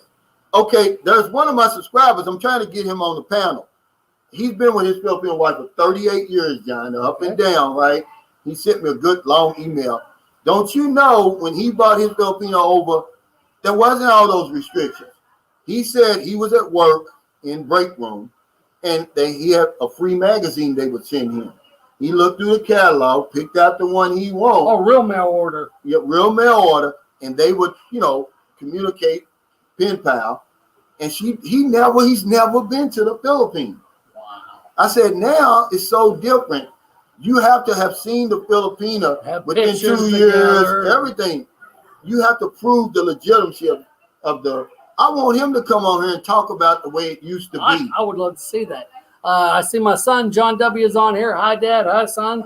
I haven't told you much about my son. My son is a single parent. He has sole custody of his 2 children. I have a lot of respect for him for that. Daryl Formore says, the Sunshine Show, you had a great idea about the Philippines adopting the Cayman visa. I think they should reciprocate. I think it would be a great idea, especially now. Yeah, I agree. That way you could get some foreigners in here. It would be easy to track because they're in the system, John. You would know who's coming over here due to quarantine and everything like that. It's not like you're opening up the borders fully. But since we need a visa to get in, why couldn't you reciprocate? All these other countries got that, John. I agree. Australia, England, they got some form of that. Joe B's got a good one. You go ahead and give your answer first. I'll give mine second if you like. He said, Cal John, how did you retire in your 50s? I'm an insurance agent, and I receive what's called renewal income. Every policy I write, after they'll give me a 9-month advance commission, John. And then once it's on the books, 10, 11, 12 months, I get a percentage of that commission. That's called a renewal, and I get that every month for the rest of my life as long as they stay on the policy. Okay? Some insurance companies are different. Some are lifetime renewals, some are 10, 12 years. And I accumulated enough, Joe B., to live in the Philippines. Not in America, but in the Philippines. Right now I'm at about $1,400 a month. Because I've lost some clients over about being here. Stuff. Yeah, they're dying. People are going over there and replacing the insurance, that sort of thing. Because I haven't worked in 3 years. So that's, and I saved up $17,000. I bought that over with that. And it's been enough for me. Well, Joe B., I was a little different. I don't have any education. I grew up poor, but my father taught me how to work. I worked 2 and 3 jobs for 40 years. I saved my money, invested my money, and I was able to retire at 58 because of that. Yeah. And, see me, if I would have had that sort of upbringing, I lived paycheck to paycheck my whole entire life. I did in the beginning. I made a lot of money, guys. I used to work for a company called Color Corporation. PPG. Have you ever heard of PPG paints? I know. Man, that stock split twice while I was working there. I had a lot of money. It's back in the 90s. Imagine if I'd have just left it in there, but I couldn't see that far. A lot of people don't. It's probably the reason why I didn't retire from the military. It was hard for me to see that far. But, man, I'd be rich right now. Hell. JD says, I heard it in Thailand, some expats have what they call gig or gigs. I'd be curious if you know anyone that keeps it a business transaction for a girlfriend experience. Well, you can, because you have to understand. That's what the bar girls are. Okay. That's what the GROs are, the guest relations officers. You pay the par fine, and then you negotiate with her for how much, you're going to pay her to spend time with you. That's really all that is. I mean, but as far as a normal, regular Filipino, John, doing that, she's not going to do that. She's got too much pride for that. There's a good one there. Thank you very much. Thank Griff 615 for the super chat. He said, then on me, Mr. Cal, Mr. John, you guys give great information. Hope everyone is hearing you and not just listening. Thank you so much, man, for your support. And I hope too, because you can't just talk about booty, booty, booty all the time, John. There's more to the Philippines than that. And that's what's going to shock you when you get over here. You're going to be like, I like booty. By the time you done bootied yourself out, what else is there to do? There's plenty to do. Pumpkin Joe's Philippine Experience says, anytime I get a friend request from a Filipino, even a mutual friend, I show it to my wife and let her to chat. There's nothing wrong with that. Yeah, because Facebook, remember, is the Bible over here. And TikTok has become the Holy Grail. I think Facebook is like money, the root of all evil. I don't have it. Yeah, over here, I mean, you can get in big trouble. If you like a woman's post, you got some explaining to do. I stay off. JH, he's somebody. He's somebody in Thailand. And JH has been to Thailand. He can answer that. No, but he's asking about in the Philippines. Oh, okay. Would anybody do that? Because he's heard about it in Thailand. I don't think they'll do it over here, man. It's too much pride. Yeah. It's too much dignity, and this is a very religious place where Thailand is not. If that's what you want, you might be able to find it. With a bar girl. Yeah. A GRO. That's all what you're looking for. They're regular people. They still go home and wash their clothes and cook. And, but majority of Filipinos, man, they're very religious when it comes, like that on the surface. They're religious, and they're just not going to deal with that. I mean, really. Let's see. Scott K says, can you tell me more about what you mean by guest relations officer? She's just a bar girl. They just call them that. Some bars call them GRO. Okay. It's a professional name. It's like, believe it or not, what they call a maid in America is a domestic engineer, guy. Edgar, how are you? That's one of my neighbors. Yeah, but see what he's doing. He's working. Oh, I give him now. I'll be honest. I see him at 6:30 in the morning drinking that what you bought me, that coca flu or kung fu wine, but he works all day long. So that's all that is. It, like I said, it's a professional sounding name, for a prostitute, basically. That's all it is. Hey, Road to Philippines, that's our buddy Danny. Yes, thank you, Danny. Y'all my favorite live stream on YouTube. Hey. He's got a good channel. I haven't watched it yet. I will. I'll tell you, he's going to be in my Hall of Fame, too. Yeah. I'm going to tell you why. He was only here 3 weeks. He's already made a library of YouTube videos. I don't understand how he did it. I mean, I'd be more interested in the infrastructure. Yeah. I don't understand how he did it. Yeah. Sam Champion says, at lunchtime, bro, do you have permission to be on this channel at your age? Just having fun. Oh, Sam's a good guy. MJB in the P2B. Yeah, an escort. Yeah, that's what I'm saying. Yeah, that's all that it would be. But you think I could have worked out a deal with my girlfriend and say, oh, well, just hey, good luck. Yeah, good luck. That's not going to happen. Jim Withers said, money is the root of all shopping. I agree with that.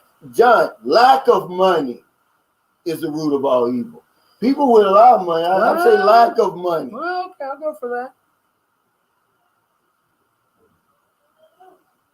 TJ Johnson and folks, that's cap. Yeah. King Arthur says, I'm going to get an answer tomorrow. About what? Yeah, I'd like to know too. We must have missed something. But yeah, it'd be hard for you to get a virtual assistant like that. I think so too. Over here. Because, Filipinos believe that Jesus is watching.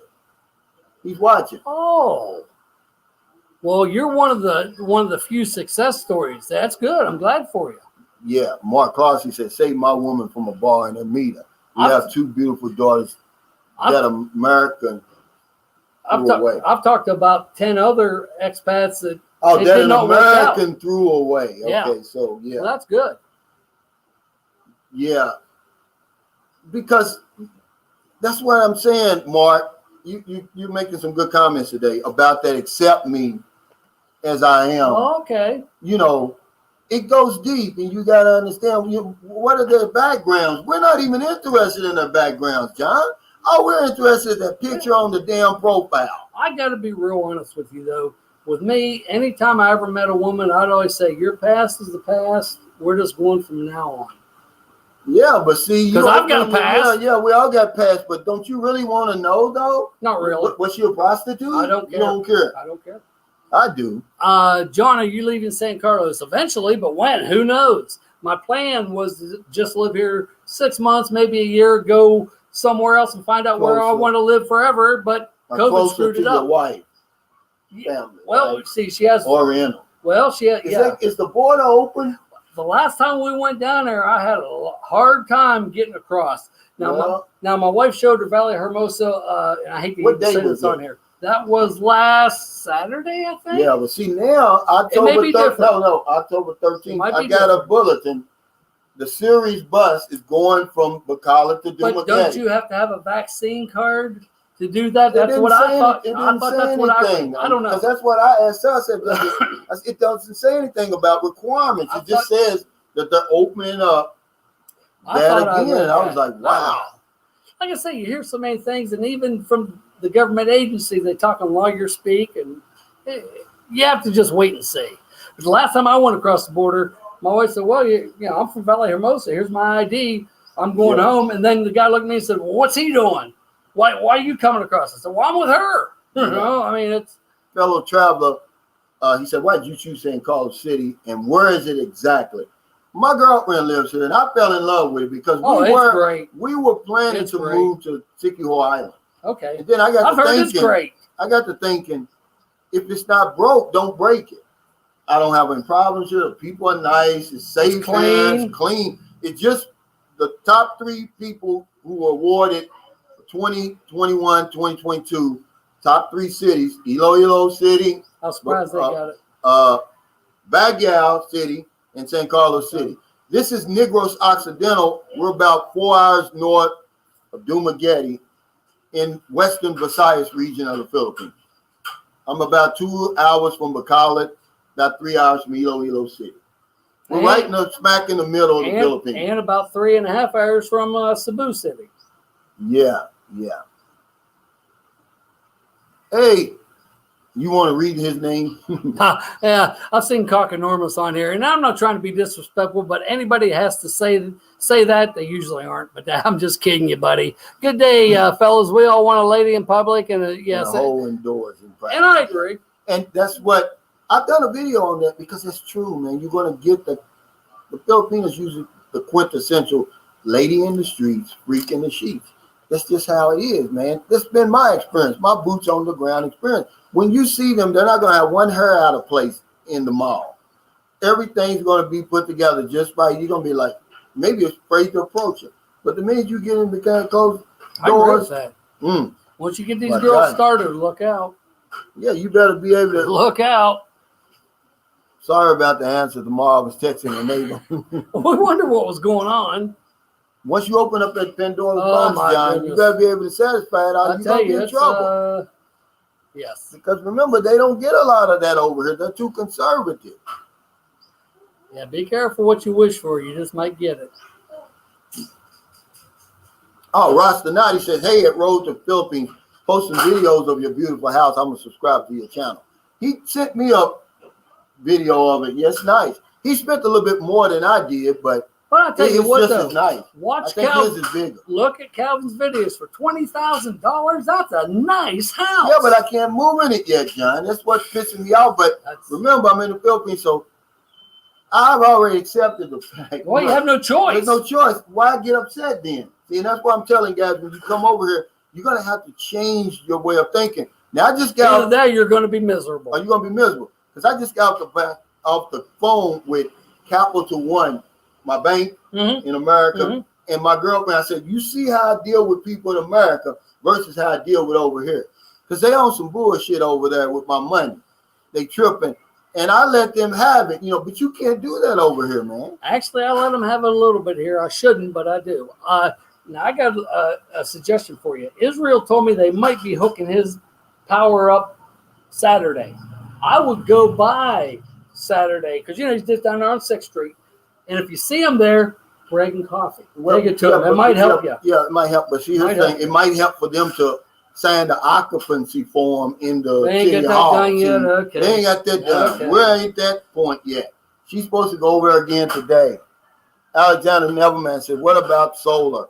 Yeah, this is in the Philippines, and they're still, it's kind of like an experimental phase here. That's what I'm thinking, too. Remember the one that got married? Yep. He said he made all kind of problems. And he's still working it out. So I'm waiting for him. That way I have like a gag. What can I do? And I know a guy in Valley Hermosa because he's out in the province and he never has power. I asked him about, so how's your solar working out? Well, I still got problems with my battery, so that means it don't work. Travel Block said, how many square meters is locked out? 230 square meters, says. 180 is on the title, but we got a 50 square meter buffer right out in front. Now, says he don't have no mansion like you got on the page. And all of that. No. We're just teasing you. Now look, this is great because this is what I tell guys to do all the time. He said, ladies love me. Will they get offended if you tell them to get an STD check? All you have to do is go to the doctor with her. And say, let's get checked for both of us. For both of us. And now you know what saved y'all guys? And I was saying this before COVID. Now it's COVID. Oh, now you got an excuse. Look, let's both get a checkup so we can be safe. But I was giving this advice before. But I'll tell you what, 99.9% of the guys isn't going to wait for that. They're not going to wait for that. They're not going to wait for that. But, I mean, it is good advice. And that's why, a lot of us, John, now that you can get lucky because I'm going to tell you something, guys. Listen to me. There's women over here, when you get over here, they're pregnant already. I know a situation like that. You jump in the bed with her that first night. She knows she's pregnant. She knows she ain't got nothing coming over here. Okay? And I don't give a damn for that 9 months, even though you black as a damn bowling ball, And the baby, 9 months later, comes out, looking like, Willie Revere, man. For that 9 months, you're going to be spending a lot of money on her, man. Okay, Jay, I see Jay says, get an outside generator. Well, first of all, they're noisier than hell. Gasoline here is $1.20 a quart. Yeah, I mean that's expensive. And see, he doesn't understand. I can't do that, Jay, without the occupancy. They've got to inspect that first. I can't go over there doing that. The engineer hooked that up with the neighbors so they can see and use power equipment and stuff like that. I like this one here. We imported our solar stuff from the U.S. That was made in China, so you might as well cut out the shipping. Just buy it here. Yeah, buy it here. They don't make any of that in the U.S. Doug Carr said it rode to the Philippines. I was on earlier, but got to talking to my Filipino. She's going back to school to become a teacher. No, nothing wrong with that. That's actually the degree that my girlfriend has. Oh, teaching degree? A teaching degree. Because she said, look, when she was going to college, check this out. It was either that or be a computer programming, but the college didn't have a computer. So she was like, well, how am I going to learn computer programming without a computer? So if I can ask, and none of my business to say, how did she afford to get through school? Working. That's what I thought. My hat is off. My hat is off his wife, Marilyn. And she had a partial scholarship. Okay. Depending on your grades and how high you score on the entrance and how exam. the government systems are at the time. Because I know some people in my wife's village, they got scholarships, but they don't offer them no more. Well, see, her daughter goes to a private high school. The tuition is like 25,000 pesos a year. But because she's a scholar, she so gets less than $500 a year for a private high school. She gets like 10,000 taken off of that. So we pay like 15,000. $300. So that's what it's like. But $300 here, if that's like 6 months' wages, that's a lot of money. Let's see what he's saying. Okay, Mike Angelo says, I'm not all offended by your foreign vlog. I understand it's a reality check for expats who think they can get any Filipino when they come here. They prefer Filipino because I have Mike already. Yeah, because he knows that I wasn't putting the Filipino men down. I was using that to make my point, Mike. And, because I love Filipinos and I love the country. I'm not stupid. My mother raised me a whole lot better than that. I'm not going to, be behind enemy lines throwing bombs at the enemy. Calvin, I've known you now for a year. You have the utmost respect for Filipinos here, and they know it. And they know it. They know it. That video was not about the size of the Filipino man. But Mike, thank you for being a viewer and giving us your comments. I'm going to say it again. That's a good reality check. Despite our apparent advantages over the Filipino man, and despite his shortcomings, guys, listen to the wording. It's playing into what I'm saying. She's going to choose him 96.5% of the time. Yeah. And then you say, well, Calvin, it's like that in our countries. Yeah. But we don't come to them other countries, jump off the plane and think every Filipino wants, every woman wants us. That's what we do when we get over here. And you're going to get a rude awakening. They prefer Filipino men every day of the week and twice on Sunday. But there's only about 2 million women that just love to have a foreigner. So, yes. And it's not the same 2 million. I agree. It changes because out of that 2 million, somebody's going to get married or go to America. Or get soured on a foreigner. And somebody's going to turn 18 and become a part of that. So there's a never-ending I agree. Supplies. I hate to say that about women, but it's true. So I'm gonna say available women. I know you said like 38 million visited Thailand. How many? I don't remember how many foreigners visited before pandemic the Philippines. 8 million. So that's only for 2 million women, though. Yeah, but you gotta realize. Let's just be honest. If we split that down the middle, we're gonna be conservative and say half for women, half for men. Okay. So now it's 4 million. But how many of them 4 million were married? They got to take half of that. Now that leaves you 2 million. So that's pretty good still. But how many of them was gays? How many of them are men going their own way and are just really on here on vacation? It gets real low, man, when you're talking about that 2.5 million or 3 million that want us. I can only say I've never had no problems. And then you got to realize, brother, all it takes is one. The guy you only need one. That's right. I meant to make that point on the video, Mark. That has to be the quote of quotes. I like that one. Yeah. He says, damn, Calvin, the women do shady stuff like that over there. Yeah, not all. But they do. I've seen it with my own eyes. Guess what? The guy comes over here. The woman's pregnant already. How he didn't know, I don't know. Because we're not paying attention. We're only paying attention to the beef curtains, the softest place on earth, whatever you want to call it. So when he goes back, he starts the paperwork. The woman has an abortion. So by the time the paperwork gets through, she's already done, And man, I'm gonna tell you. Where did she go to get an abortion? Because I think that'd be hard to find. Some back alley stuff that goes on over here. But guess what? Here's the scare. This is the story that I got, John.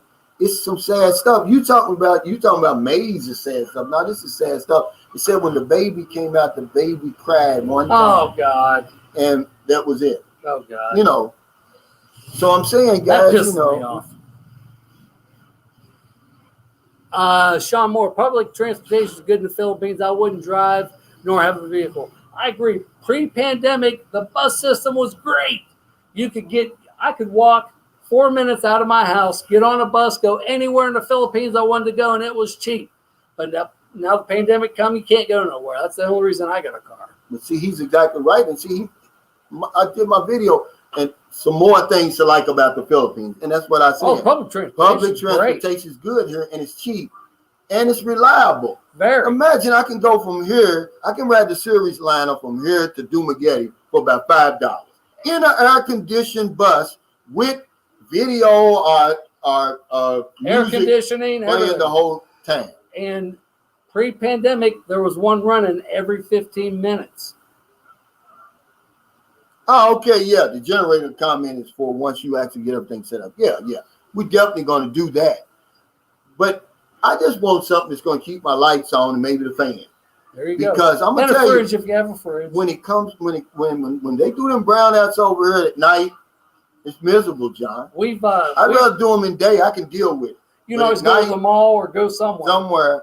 Swimming. This month we've been getting them a lot of nights. But here's what kills me. Me and Calvin don't live that far apart. He's in a rich part of town. I'm in a poor part of town. He gets more brownouts than I get. Sometimes, it's the opposite. It's the opposite sometimes. But sometimes it's just in this subdivision. Sometimes the water cuts off on you. I've never had to. Well, we have our own water, so. Seth Charbot says, I'm not against abortion with letting the baby get out of the stomach and throw it. Or the kids will suffer because the mom who is not ready for the responsibility. Yeah, that's a whole other argument, Seth, and that's one that we have in America that causes people to get killed. Yes. I won't have that on my channel, but I respect your view. I was just saying that because I wasn't talking against abortion. I was just saying she had an abortion because the guy didn't, man, I'm going to tell you guys, we're too much in a hurry. I did it. That's what I'm telling you. Don't make the same mistakes I made. A brownout with no fan sucks. I've got an electric fan. You can charge up with my battery pack, which I use as my laptop. I can get 12 hours out of it. It has been a lifesaver. Frank Tate said, guys should read up on the Philippines before they come. Learn about the government in the areas. Learn about the top families. Bring your golf club. You can meet middle class and above women. But what does that mean? A nurse makes $400 a month. An accountant makes $250 a month. What's it mean? I agree. Yeah, I mean, what does that mean, guys? See, that's bringing American thinking over here. But a doctor only makes $1,000 to $2,000 a month here. Yeah, I don't understand what difference does it make if you got a nice, respectable woman that you're compatible with? It doesn't matter. I agree. When we come over here, guys, that's just like that old infrastructure argument. We don't come over here for. I don't care if the woman has an education or not. I don't either. Are we compatible? Do you turn me on? Are we a good man? Are you a good person? That's right. Can I trust you? That's what matters. I don't care about all that stuff, man. Sean Moore says he likes the Jeepies. Calvin does not like Jeepies. I think they're fun, but I don't like the tricycles. Sean, one time riding 24 kilometers, I got to ride on the ladder on the back. I thought it was great. Now, Poop Eye, you're talking about something totally different. I'm talking about just going from one city to the next. I'm not talking about being in Manila. That's another can of worms. Not those type of buses. I'm talking about the series liner. that travels all around this area. You can get on there. They'll drive you on a ferry. You can go to another island. I mean, it's good. I'm not talking about the bus like in Cebu. Cebu's got nice buses now. Well, they got traffic. But they got traffic. I'm not talking about that. I'm saying if I'm going to go to the airport, I'm not going to get on a bus. Who gets on a bus in the Philippines to go to the airport? You're not going to make it. Yeah, you might not. Better leave off early. Yeah, you better leave off early like the day before. Yeah, like the day before. I like that. Oh, yeah. Mr. Biloxi Farmer says a brownout at night, no fan. So it will wake you out of your sleep. Yeah, and you're sweating like I promise you that. Booby is and I'm going to tell you something. This is crazy. She will sit there and fan Booby for an hour or two until the brownout is however long it is. My wife will sit there and fan me. She's done it for as long as 6 hours. I keep telling her, no, I'm okay. No. Yeah. That's a good woman. Well, sometimes, okay, he's, wait. He says,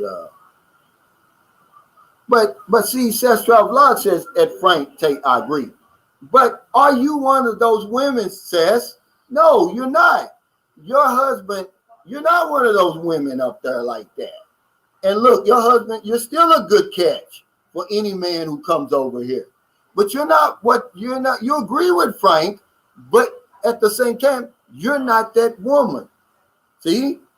You're not from one of those top families. You understand? This is from your own mouth.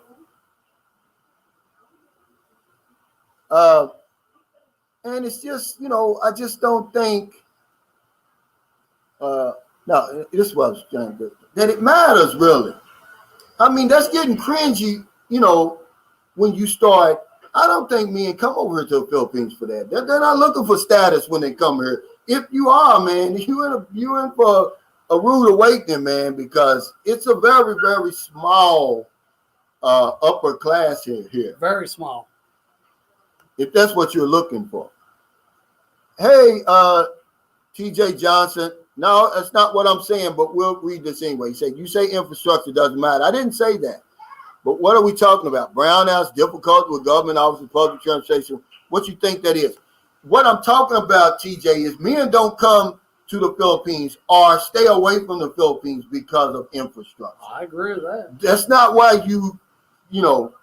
when I had the ability to go to Thailand or the Philippines. I chose the Philippines, but I didn't choose it, because of the infrastructure or the lack of an infrastructure, nothing like that. Okay.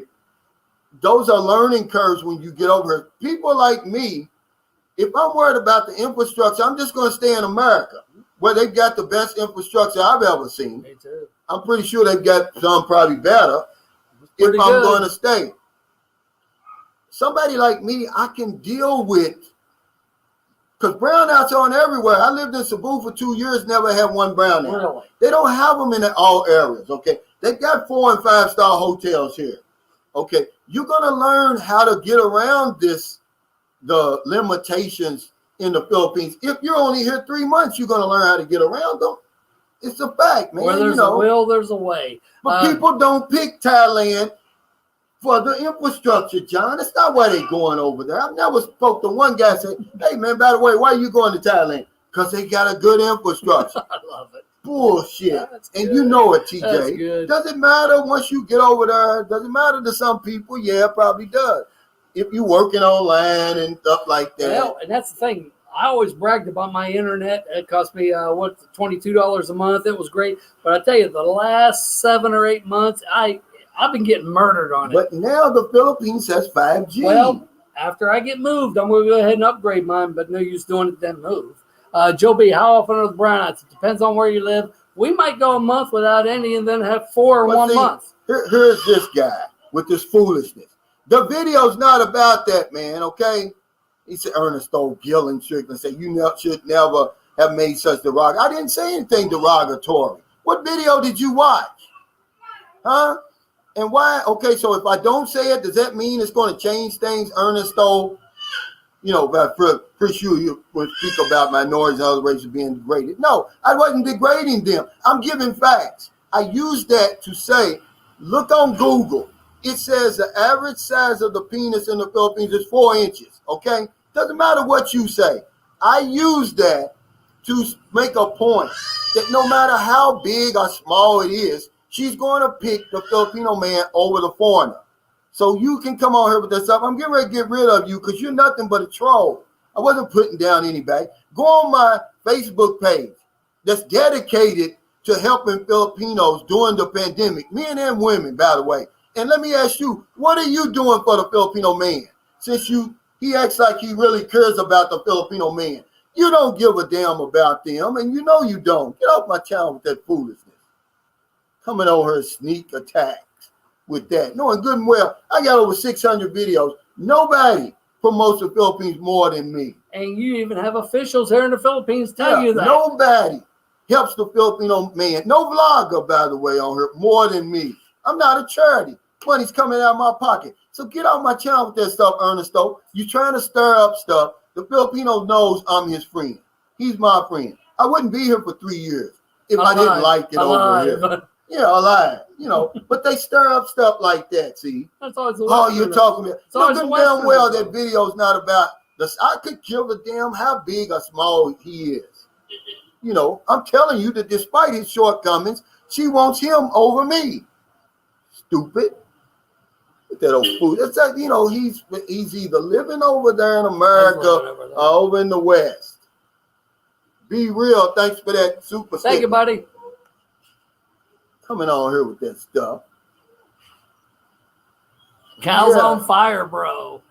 No, you know, it's just when you get these sneak attacks from guys like that. Trust me, John. See, what my viewers don't realize, and I'm going to keep going because I got sent me an email. He said, Calvin, he said, I like your channel. He said, don't spend a lot of time I agree. With your haters. He said, I agree. Your followers don't want you to. But he said, sprinkle salt and pepper on them. That's what I'm doing. Some guys watch my videos, John, and they will pick out any little thing that they can and try to use it against me. Man, y'all miserable with that. But like Miss Free says, he don't care.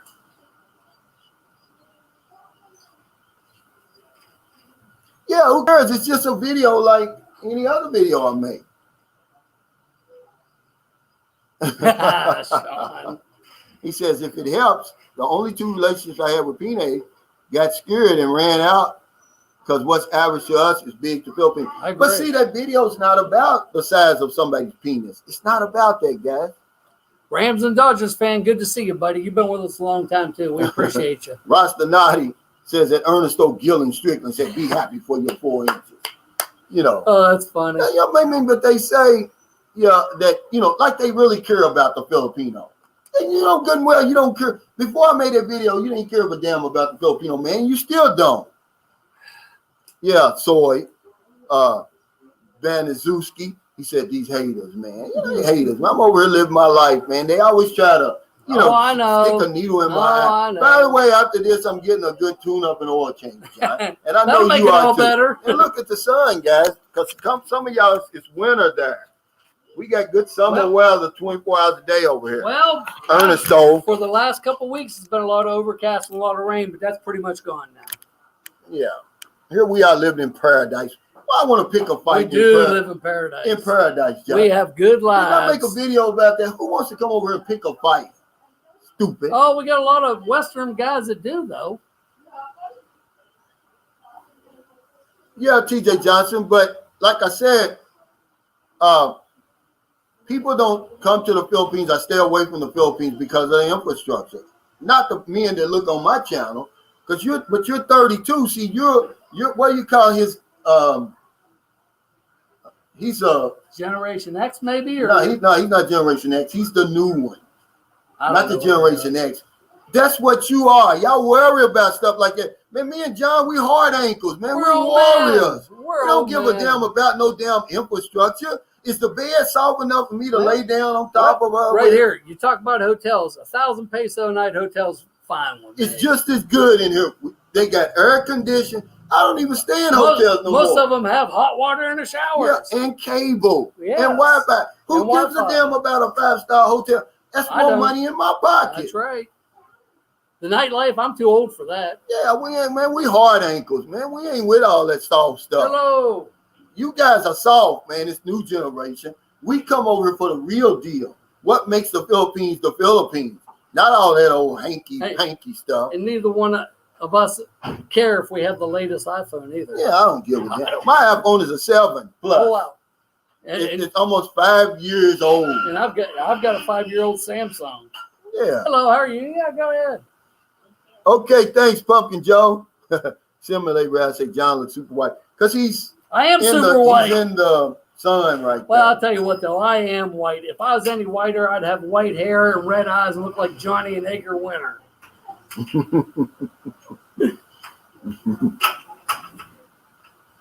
Yeah, you're right. He's right. But see, I told you guys that y'all are the only ones that get my blood pressure going up, John. Normally, I'm relaxed. But somebody like that to come by with a drive, I call them drive-bys. Because he don't watch my videos, man. If he did, he wouldn't have made a statement like that. I've had your blood pressure up a couple times. Yeah. You think so? No, not really. Don't flatter yourself, John. Oh, that's funny. Yeah. Yeah, but see, here's what he said. Correct, bro. Simple life, no stress or drama. Over here it is, guys. We don't care about the infrastructure. Yeah, okay, a brown out, yeah. He said, Calvin, you have your own communication style. I like your candid nature, and John is easygoing. Hey, I don't have to work. I got all the money I need. I got a 28-year-old beautiful young wife. Yeah. Millennial. Who gives a damn about the infrastructure? Right. John? I don't. You live in 140 peso, well, 110 peso, $110 apartment. 190. You could afford better if you want. Could. Why? I'm just fine. To say all here, take pictures and put it on Facebook. We're not millennials, John. We're baby boomers. We're the tough guys. We don't need all that stuff, man.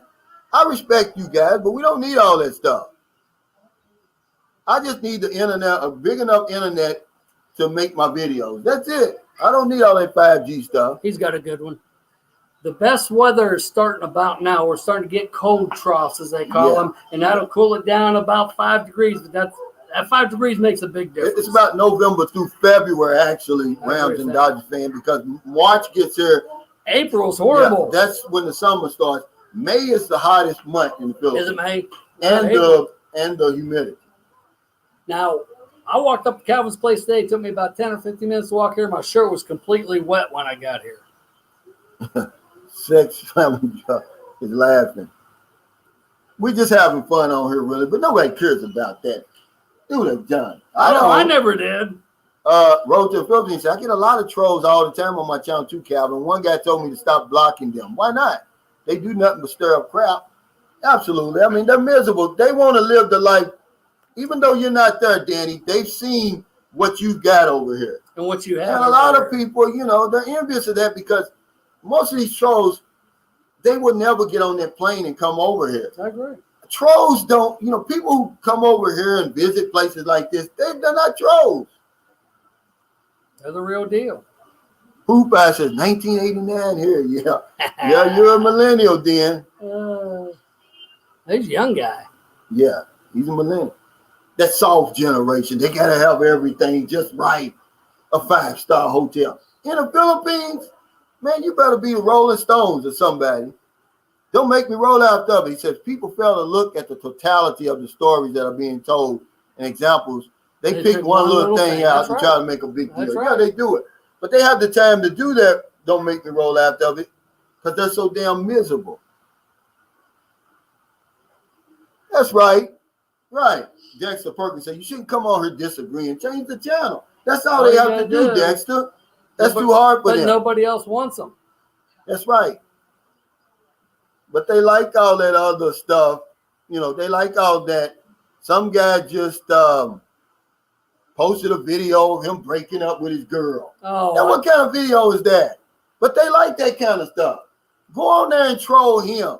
He done, he'll kick you off. Yeah, they're not going to do it. Yep. Men like him get a pass. Yep. Let's see what they tell me. Oh, yeah. I'm back on that again.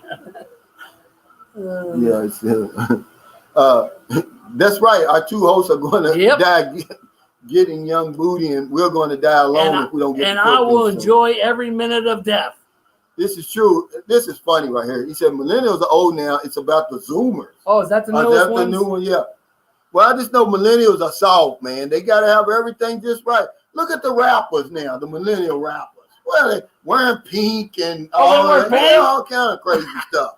The biggest rapper, I wouldn't have cut it back in the day. The biggest rapper right now is a damn millennial quirk wearing a pink damn. It's a half suit, half dress. Come on, guys. Well, who used to wear those balloon pants? Bobby Brown? I always thought that was kind of weird. Yeah, but they're weirder than that now, John. You see some shit they wear now. Smoky Mountain Model says our baby boomers learn from the greatest generation. Absolutely. Well, those were our fathers and grandfathers. Yeah. I mean, and they didn't put up with a lot of crap. Let's put it that way. Yeah. We don't deal with. They didn't put up with a lot of crap. He said Calvin American men are getting soft. Randy Moss is crying on national TV. How old is Randy Moss? I have no idea. I don't even know. He's Generation X. But talking about the generation being soft and everything, I'll never forget. I was about 7 or 8 years old. I was at my grandmother's, and I had a bowl of cereal, and a fly got in. Grandma, there's a fly in my cereal. She goes, well, it's free protein. Either eat it or pull it out and keep on going. But TJ knows I'm just messing with him. But I'm making a point, though. We don't care, guys. I'm a baby boomer. We could sleep on a damn rock. Ain't that right, John? Yeah. Hell. I used to eat syrup sandwiches. You think a millennial can eat a syrup sandwich? No, they got to have ramen noodles with the scrambled eggs and all that inside. I don't want to have to eat a syrup sandwich. We used to eat syrup sandwiches, mayonnaise sandwiches. Man, y'all don't know what it's like to struggle, man. Y'all don't know the struggle. So when we come in the Philippines, we can enjoy, we can appreciate the struggle over here. Yeah, Star Rider, pink leotard. Where's all my baby boomers at anyway, man? It's a baby boomer channel. We don't get it. We don't get all that 4 and 5 star hotel, 5G networks and all that old stuff. Come on, guys. Y'all know what we deal with. Hell, the nightclubs I used to go to in Louisville, Kentucky, hell, the toilets don't even work. Y'all got to have all that electric stuff going on over here. He says he's abnormal. He says, yeah, Calvin, I'm an abnormal millennial. I'm not materialistic or anything. Unnecessary things kill me figuratively. Yeah, see, that's the word I couldn't do. That's so materialistic. My daughter, man, is a millennial. She's 18. She said, Daddy, I need $145. And I'm thinking like, well, maybe she's going to go to the mall and buy her an outfit or something like that to buy a cake. A cake? A cake for $145, John. These are the millennials, guys. A cake? These are the ones that's worrying about a damn infrastructure. You know, because a lot of you millennials, y'all not going to make it in the Philippines. That's why y'all go to Thailand.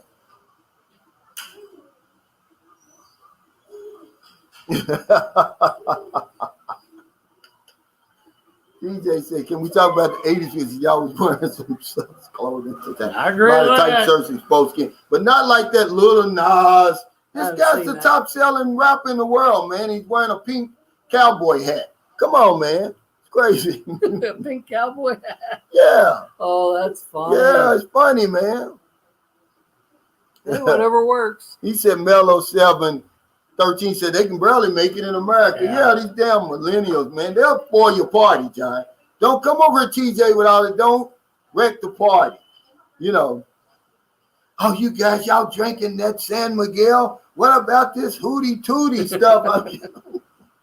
What about this stuff that I paid $200 for?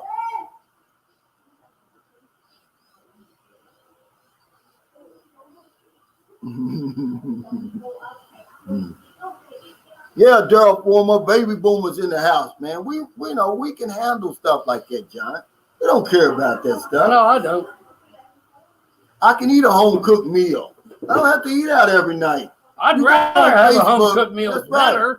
Sess is a millennial. Go on Facebook. she's eating all these fancy steaks. And I'm like, do you know where you at? You're in the Philippines. I want to know where she gets a decent steak, because I haven't had one. I mean, she gets good steaks. All this fancy wine. And guess what I said? I said, somebody said, where's the Tender White? Jay said. Yeah. I don't drink Tender White. I do. What about the San Miguel apple? Yeah. Beer? Do you drink that? Said, no, the mule. The mule. No, she said, I only drink wine. Wine's expensive here. She's a millennial, John. She's got to have the expensive stuff. You know. Hey, it works for her. Good for her.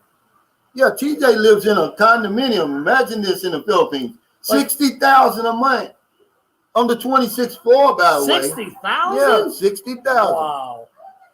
Hey, what's going on? Iskandari said, what's good, bro? Just here airing out the house speakers.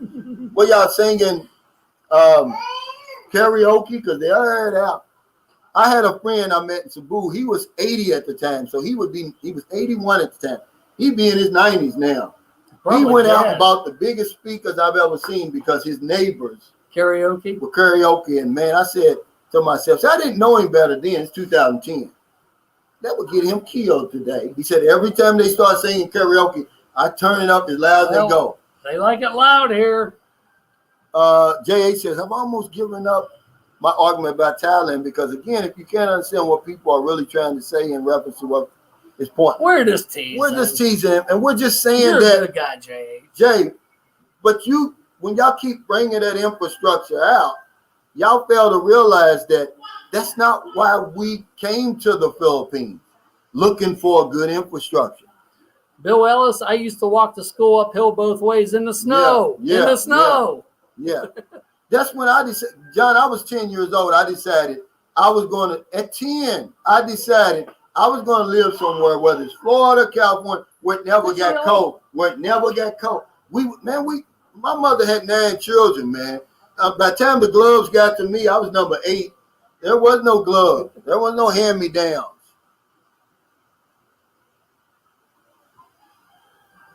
Bill Hall, the baby boom in the house, represent from the Bay Area. Yeah, man, we the tough guys.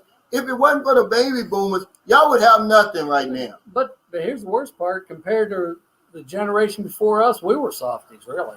I mean, they grew up in the Depression. They really had. And listen to this. And Dan Stevenson said, and he's pregnant with his new song. He's pregnant. Imagine a rapper being pregnant. But these are millennials. He's pregnant? Yeah, selling millions of records, with a damn pink cowboy hat.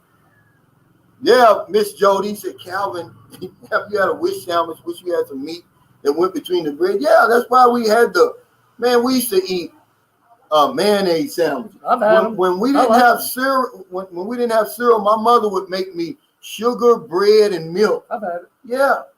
Y'all don't know what it's like. Y'all don't understand the struggle, man. Come on. Yeah, Ishmael Moses. But that's what they do, guys. Laugh out loud. My wife tells me I'm told I'm hard sometimes. Yeah, he's pretty good, but I'm just saying we're not talking about whether he's good or not. He is good. We're just saying look at his generation. Ketchup sandwich. Doug Carr said we used to eat Oriental rice hamburger helper without the hamburger. At least you had the helper. Yeah.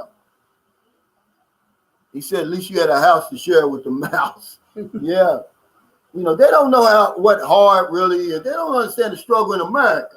Now, the struggle over here is different, but that way when we get over here, we can appreciate the struggle, John. But let me tell you, I grew up in the hills of West Virginia, coal mining area. I saw poverty, but I've never seen poverty like I've seen here. He says, how about graveyard stew? You ever had that, John? No, I didn't know what it is.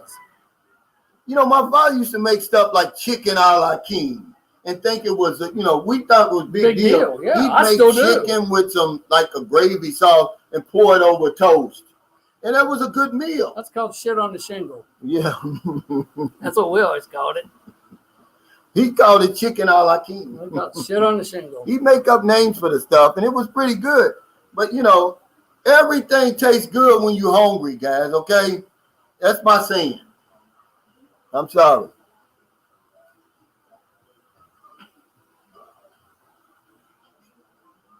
Yeah. I didn't live in a house until I was 22 and fully employed. Yeah, well, hell, let me see how old I was when my sister bought my mother a house.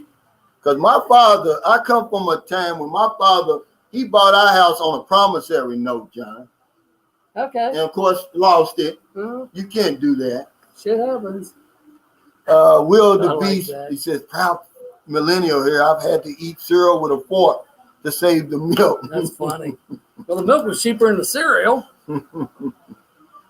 Some guy, because I told him about syrup sandwiches on my Facebook, he said, no, we eat carrots and peanut butter. I'm like, man, we couldn't afford carrots back then. He said, Calvin, even peanut butter was luxury. He said, syrup is more expensive than carrots. I said, not in 1973, it wasn't. My mother used to make her own syrup. She'd get the maple flavoring, mix up the sugar in the hot water.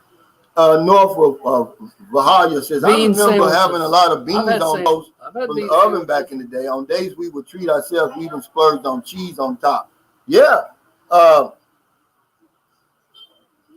He said, Mr. Calvin, if Lil Nas was there, he would like you, not your wife, if you know what I mean. Yeah. Well, you know, I don't really care about his sexual preference. I'm just saying, though, John, we went from the Ghetto Boys to Lil Nas, is what I'm saying, to NAA to these guys now. Guys got a pink suit, you know. Retired 19 said he was from the South, raised by Southern parents. Well, I'll tell you what, you're going to have a hard time getting pinto beans and a ham hock here. Yeah, I missed that. Rams Dodge said, Calvin is true. Some street vendors use meat from the garbage. Yeah, they called that twice dead or something like that. No. What do they call that? It's a big business here. But it very seldom happens in places like San Carlos out on the main street. Now, if you go in some of these squatter areas, you'll see that. I don't eat any street food. I'll tell you that right now. Yeah. Just cook your own food, man. That's how you avoid that one. And then, really, to be honest with you, but if you go and you see the barbecue people that's barbecuing that's real meat. They'll go to the market and buy it. I like a lot of it. Yeah. It's pot is what it's called. It's a big business here. They'll go to Jollibee. Well, see, Jollibee, they don't throw that stuff away. They sell it to these people. Okay. For like 70 pesos a kilo. Actually, that's better than throwing it away. And they'll take it home, wash it, put it in a sauce and make like an adobo or something out of it and sell it, and people eat it. You know, Daryl said put water in the milk to extend it. Yeah. Or if you're real desperate, hell, put water in your damn cereal. I've done that. Yeah, peg is what it's called. Peg. Yeah, that's what it's called. I say I stay away from street food. At TAR 2019, that's where my retirement check goes. Chris, my head. At laugh my ass, I've had this turn to a struggle Olympics. I'm gonna go buy myself something expensive and limited just to get over the trauma being caused. Oh, I love it. Yeah. Hey, Marie, you selling any expired mustard? Yeah, fire. No, I'll be back. Push it. Yeah, that's my favorite insurance lady. And boy, she got a lot of stuff to sell. Oh yeah, this stuff, and I hated this stuff, John. Powdered milk. Lots of powdered milk here. Yeah. But I tell you, I hate powdered milk. I won't drink it. Yeah, I won't drink it. I won't drink it. Yeah. That's right. That's right. John, he said, I hope didn't go to Philippines. And neither did I. Well, they did, but the Filipino infrastructure. That's right. Y'all don't understand. I'm not ashamed of it. I came here for the women. Watch out with their new channel. Okay, what you got there? What are you eating? Is that Halo? No, that's solid. I like that. And that's one thing that say hi. I'm going to talk about. Look in there and say hello. Hi. Y'all know who this is, don't you? Maria. This is Marie Brochi. Watch out for our vlogs. She got a vlog, but she's too shy, really. She lived in America for 7 years, right? Yes. She's going back. New York City, of all places. So she's really up there over here. Well, Dan Stevenson, that government cheese was good stuff. Oh yeah, especially when you make that what you call toasted cheese. Oh yeah. Oh yeah. Or just eating it. Yeah, that was good. Doug Carr said it's superstructure. That's right. That's what we're here for. Now, I saw somebody on here say they actually like the powdered milk. I never did. No, he said powdered eggs. Well, no, but that was up yeah, there and earlier. they used to eat that, and that we used to eat that in the service a lot of times. Y'all didn't know it, but it came in these milk carton type things. It wasn't real eggs, guys. And that's I was a cook. We get the milk you buy here is not refrigerated. It's been irradiated with it kills everything. Yeah. It can set for like 5 years, not That's spoil. Right. And that's something I think the U.S. missed out on. I know they proposed that about 15 years ago, and everybody, oh no, you're putting radiation in it. Yeah. But that's what we drink here, and it's fine. Yeah, it's fine. And that's one thing I always tell people. I said, I knew something was going on over there because I said, you get the milk off the shelf here, don't you, John? Yep. And it'll have like Never an expiration refrigerated. date, like 3 or 5 months down the line. I'm like, how can they do that? They And when I radiate. tasted it, it tasted the Tastes same. fine. Yeah, you know, big deal. All of your medical products are irradiated. So if you ever had an IV, that's all been irradiated. This guy says apple chat powdered egg. Yeah, I've never had them. I have. You say you have And them it really, yeah, and, you know, because we used to have to do it, and you know, we make the omelets out of that because you know you have to. How bad were they? Were they as bad as the powdered milk? Because I hate powdered milk. It Pretty just tastes good? regular. Okay. Remember when you hungry, man? Hell, Well, yeah, you got a everything point tastes there. good. You got a point Yeah, there. we've got about 15 minutes left, guys. And you know, if anybody, if we forget, thank you for your super sticker, super chat, thumbs up. Let's hit the thumbs up, guys, because y'all know that helps us. All your support for Sunshine Shoulders and Moonshine Shoulders. I hope he comes up with his channel. You got Daryl there? Where was Daryl? Let's see. That was a good question. Well, most of his questions are about his wife. There it is. Hey, he said, Sunshine Shoulders, are you a John part of an expat support group? Actually, we both are because you play tennis with the expats here. I drink with them once in a while. Yeah, but not an official. They got official ones here. Well, and they asked me to join a couple times, and I'm going to go ahead and do it. They do good work, and I like that. They're all good I'm guys. not a member of them, but Hey, you don't drink. all you got to do, though, is go to the drinking hole or the mall. And if you And see, that's where they'll be. you see an expat, talk to them. You know, they'll tell you. That's how I found But out. that's usually how you find it. I met Doug down Savemore downtown. I talked to him, and he said, "Hey, you know, we got this group. You ought to come up and check us out." So If you're in Cebu, go to Mango Square in the evening when it gets dark, or go to any of the malls during the day. Same with Dumagetti. You go to that Robinson Mall, and you go on the second floor, and they're all right there talking. Now, will they let you in? I don't know. if you're a decent that's guy, why I think they will. Yeah.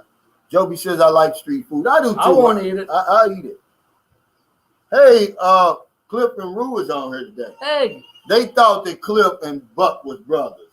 No. I didn't think so. I thought there was a put down of Cliff because Buck is Buck's he's all right. usually- Oh, he's all right. Buck is usually. I like him. Oh yeah, I love grits too, retired 2019, but you try to serve some grits to a millennial. He don't know what it is. Probably not.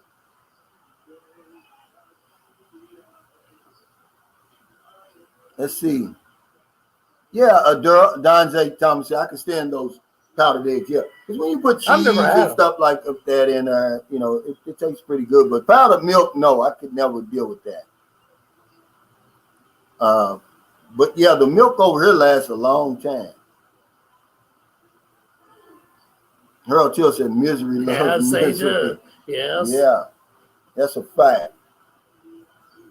Now, this is an argument here. Some people like their grits with sugar and butter, I've had them. which I do.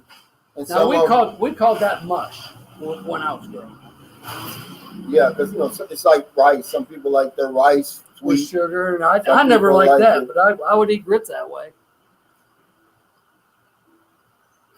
Buck is my brother from another mother. Wildebeest said, Calvin, you ever play dominoes over there? I heard today dominoes are popping in the Philippines. I couldn't believe it.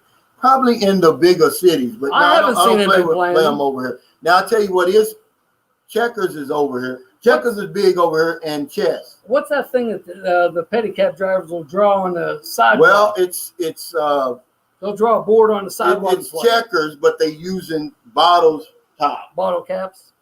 Yeah, that's all it is.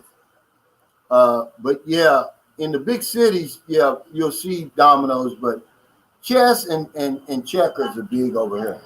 Retired 19. Do they have grits there? Yes, they do. Easy to get. Yeah, they're easy to get. His Kandari says, I miss dominoes. Damn. So see, he lives in the big city, so I've never seen anybody play dominoes here. I don't think I have either. Checkers, chess,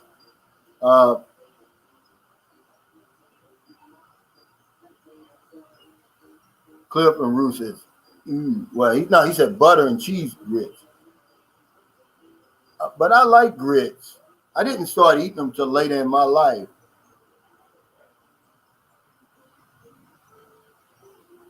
Oh, okay. Sharky Field. Are board games very popular like Monopoly? Filipinos got all kind of games with balloons and different things like that. What I see in the village, they'll make a toy out of anything. I mean, they might take a string. I saw an old speaker with all the cone and everything gone, and the kid was dragging around on fishing line last time I was in the village. Or they'll get a tire and have a stick and chase it. Buck says, everybody hit the like button, please. Thank you, Buck. TJ Johnson says, y'all going to stop with all this I agree. Slander on my watch. Bro is about to come over here I agree. and be bigger than the Beatles. I Just agree. you watch. Yeah, Buck is already a celebrity, TJ. He wanted to be famous, so we made him famous. He's famous. He's famous now. He's my new hero.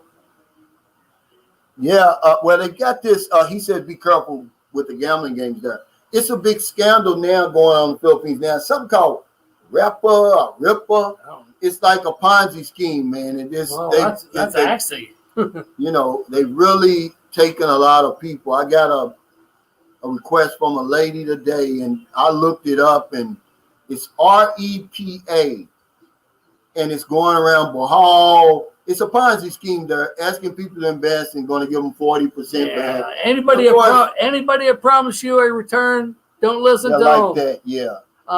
Now there's the basic return right now is about how much, John? Well, I'm getting 12 off mine, so that's from 2006. Now back to, I see a lot of bingo places. People playing bingo here. I have seen that. We have that down at the public market. I've never seen that. Yeah, they're doing that rapper, man.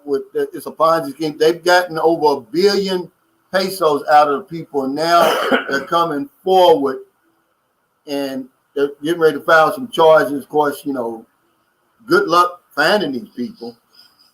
Rod's Roland says, "Hey, Cal, when you lit up, I heard Booby in the back letting you know to calm down." Booby's the boss. Yeah, Booby's the boss. James Lands, this is Thank Buck. you, James. He said, I look more handsome than you, Cal. Don't be jealous. That's a weak emotion, brother. Take that. You do look better than me, Buck. I like Buck. Oh, that's funny. I'll give that to you. Because Buck is a Generation X. What's Robert got there? Let's see. Where? I think he misunderstood us. He says, if all you have is powdered milk, then what? That's all I had this week, and I was worried I might run out. Now, my wife loves powdered milk. No, we get fresh milk, but it's been irradiated. It's in cartons. They don't refrigerate it. Yeah, they love powdered milk over here. My wife loves it. They basically do that. Well, she drinks a little bit of coffee in her powdered milk every morning. But he says 12% is high, John, right now. That's what mine has averaged since 2006. I had a lot of downs on that, 2008 and everything else. Yeah. Mine's other than this but last not 40%. No, if somebody comes to you with 40%, but you gotta realize over here, guys, the struggle is real. If people, they're always trying to do something. This Axie thing, I hope it stays up there. That has saved the Philippines during this pandemic. I hope it doesn't turn into something bad. If anybody even promises you 1%, don't believe them. It's a lie. They cannot promise you anything. Now, if they say, historically it's done this, that's okay. Yeah. But if they promise you anything, don't listen to them. Stay away. It's really sad because they know that people are going to, because of the need, they're going to take that chance. And they're taking advantage. See, those are the worst type of people. Yes. Those are the people that really should be given the death penalty. I agree. If there's a death penalty. I agree. When you take advantage of people like this. Kick somebody when they're down. That's what they're doing. Yep. Knowing good and well you're not going to give them. That's like that 40%. 5-6 scam. I mean, that's a scam as far as I'm concerned. Yeah, but I mean, it's part of their culture. I know, but I don't have to like it. Yeah, you're not going to like it because you don't have to deal with it. Imagine if you can't get money anywhere else. That's nothing, though, John. You think that's a scam? When I left the United States, let me tell you something. Okay, when I was little, it used to be a dime on the dollar, the loan shark. That's 10%. No, but guess what it is now? It's $1 on a dollar. Oh my God, 100%. Yeah, Well, it's 100%. all those payday loan places, I don't agree it's with worse them. than that. They're all horrible. So if it's legal over there, well, it shouldn't be. 5-6 is a deal over here. Yeah, but it's still. You're talking about what's that? That's kicking people when they're down. I'm sorry. Well, so that's the same thing as the what do you think the damn payday loans is? The same thing. I don't agree with that either. But I mean, over here, that's the only way. There's no credit check. I know. No credit over here. I know. The woman across the street, she can't go to the bank and say, "Hey, I need 10,000 pesos to start my business." They'll laugh at you. You got to go to the 5-6 guy. So 10,000, you got to pay back 12,000. I know. Where else are they going to get it? And that's why, that was one of the campaign promises of this present president. Oh, really? He was going to eliminate it. But of course, you can't eliminate that. Well, when it's underground anyway. Joe B is a hater? I don't think so, James. No, you just playing. I know. Yeah.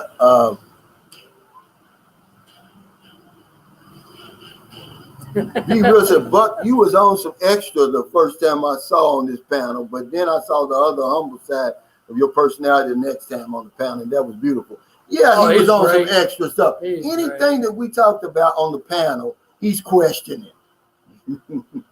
He's questioning. Well, why you do that? Why you do that, Calvin? I'm like, because you're in the Philippines, Buck. You're not in America.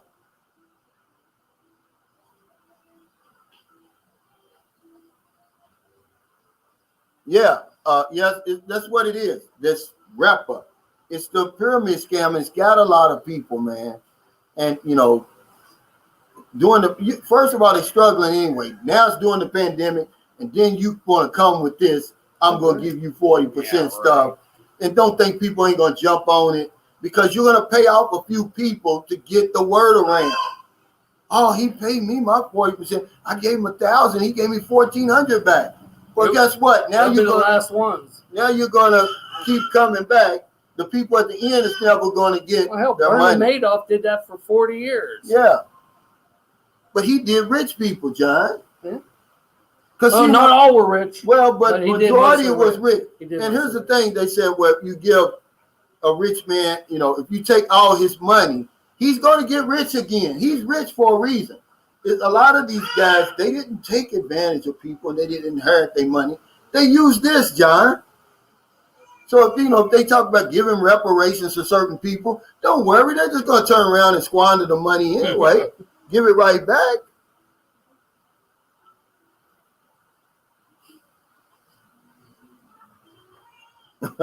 He said, I'm still enjoying the show, even if he looks a little. You can't be talking about me. Yeah. It's only because you sitting over there. Yeah, it's a sign. But look all in me. I'm looking white in the face. Wait. And Sunshine Show says, we got to get some lighting adjustments figured out. John looks like he's back from the great beyond to warn us about driving.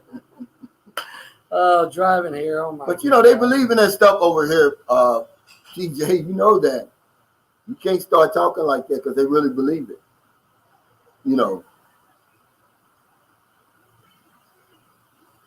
Oh, wow. Yeah. He's challenging you, Joe B. He said anybody can talk trash on the internet. Get on the live stream. Get on the panel. We'd like to have you on there, Joe B. Yeah. See, that's what we want. We want to bring some faces to these names over here. I want to get Janessa on there. She won't do it.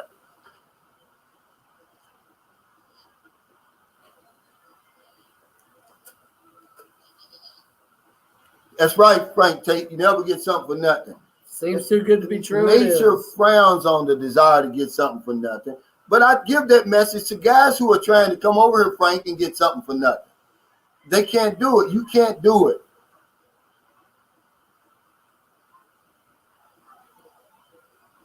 I'm an Army brat, and I did 22 years myself. Life wasn't easy still. Yeah.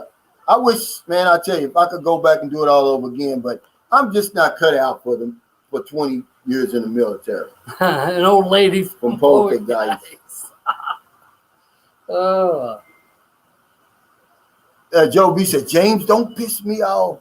That's funny. But yeah, guys, we're getting ready to get off here. Thank y'all so much. Thank you very much for your kindness, your generosity, your support of this channel and our show every week. Your super chats, your super stickers, man, just everything. Without y'all, with nothing. Come on, guys, send me your emails. Get on the panel. Yes, please. Get on the hot seat. I think the panel's the best thing I've seen on YouTube. Yeah, Iskandari says him and his wife is on deck. Yeah, we want to hear from your wife, Iskandari. She's up there in Cavite, you know. No, Jay, I'm not using the whitening soap.